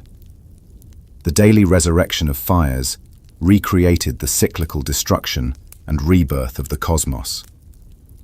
This wasn't mere metaphor, but integration of practical and spiritual knowledge that gave meaning to survival's grinding repetition.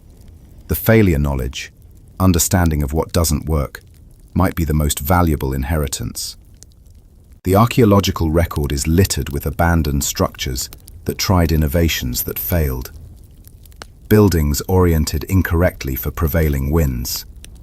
Hearths positioned where smoke wouldn't properly vent. Insulation materials that seemed promising, but promoted rot.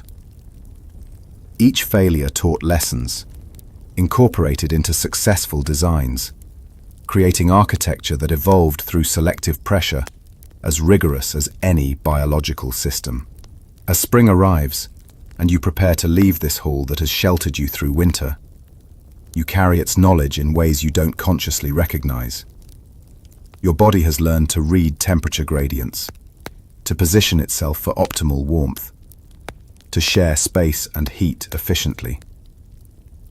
Your mind has absorbed patterns of resource management, social cooperation, and environmental adaptation. You've become archive of survival knowledge, walking library of thermal management, living testament to human ingenuity in the face of lethal cold. The medical knowledge accumulated in these spaces would humble modern practitioners. Vikings understood that specific positions within the hall promoted healing from different ailments. Respiratory problems improved near the smoke layer, where antimicrobial compounds concentrated.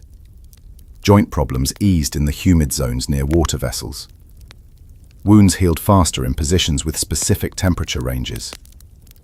They couldn't explain why, but centuries of observation had mapped the hall's medical geography with precision that modern instruments confirm. The social knowledge preserved in longhouse traditions prevented conflicts that could destroy communities. Everyone understood that winter positions were sacred, that fuel gathering followed specific hierarchies, that storytelling rites rotated through families. These protocols, developed through sometimes violent trial and error, prevented the friction that forced proximity might otherwise generate. The buildings remember the feuds that destroyed families, the cooperation that saved them, encoding these lessons in spatial arrangements and social protocols. The linguistic knowledge preserved in longhouse vocabulary reveals conceptual sophistication. Old Norse contained dozens of terms for different types of cold, each describing specific thermal conditions requiring different responses. They had words for the warmth generated by different activities, for the quality of heat from various fuel sources, for the invisible air currents that distributed temperature through inhabited spaces. This vocabulary represents cognitive mapping of thermal phenomena that modern languages struggle to express. The longhouse watches you leave, its blackened beams and smoke-stained walls holding centuries of accumulated wisdom. Next winter, when Arctic winds howl and temperatures plummet toward lethal, it will shelter another generation, teaching them the same lessons, accumulating new knowledge, continuing the endless dialogue between human need and environmental challenge. Because that's what these buildings really are. Not just structures, but teachers. Not just shelters, but libraries. Not just architecture, but accumulated genius of generations who refused to let winter win. The walls remember everything. And if you survived within them, so do you. The fire dims to embers now, just glowing coals painting shadows softer than the harsh flames that dance through our journey. Your breathing has already slowed, matching the rhythm of the story's end. Your body remembering its own ancient wisdom about rest and restoration. Let the images fade gently, the smoke-darkened beams dissolving into the darkness above your own bed, the press of bodies around you transforming into the familiar weight of your own blankets. The sounds of the longhouse, the crackle of fires, the breathing of 30 souls, the shift of timber in the cold. They're becoming quieter now, more distant, like memories of a dream you're already beginning to forget. You're warm in your own space now, safer than any Viking ever was, wrapped in comfort they could barely imagine. No smoke stings your eyes. No ice forms on the walls around you. The morning won't require desperate resurrection of dead fires or careful choreography to preserve precious heat. You've visited their world, learned their lessons, felt their struggles, but you don't have to stay there. Feel how your modern blankets hold warmth without weight of fur and hide. Notice how your room maintains its temperature without constant vigilance, without someone waking every few hours to tend flames that mean the difference between life and death. You've traveled through time and returned with appreciation for simple gifts: consistent heat, private space, the luxury of sleeping alone if you choose. The Vikings' voices fade to whispers now, their stories told, their wisdom shared. They've shown you how humans can survive anything, adapt to everything, transform the most hostile environments into homes through cooperation, innovation, and sheer stubborn refusal to surrender. But now they release you back to your own time, your own comfort, your own rest. Let your mind drift like smoke through the roof hole, up into the star-filled sky that watches over us now, just as it watched over them then. The same constellations that guided their navigation now guide you toward sleep. The same darkness that challenged them now cradles you. The same need for warmth and rest that shaped their lives now calls you to peaceful slumber. Your body grows heavier with each breath, sinking deeper into comfort they earned for you through centuries of trial and innovation. Every modern convenience, every insulated wall, every efficient heating system built on foundations they laid with frozen hands and desperate creativity. You're the inheritor of their thermal knowledge, the beneficiary of their suffering, the comfortable descendant of uncomfortable ancestors. The last ember fades to black. The final story ends. The longhouse stands empty now, except for memories and shadows. And you, warm and safe in your own bed, carry only the faintest echo of their world as you drift toward dreams. Perhaps tonight you'll dream of smoke and fire, of pressed bodies and shared warmth, of survival and community. Or perhaps you'll simply sleep, deeply and peacefully, wrapped in the gift of warmth that needs no struggle to maintain. Rest now, modern traveler. You've journeyed far and learned much. The Vikings sleep in history, their battles with winter finally ended. And you sleep in comfort, their legacy of survival knowledge transformed into the simple blessing of a warm bed on a cold night.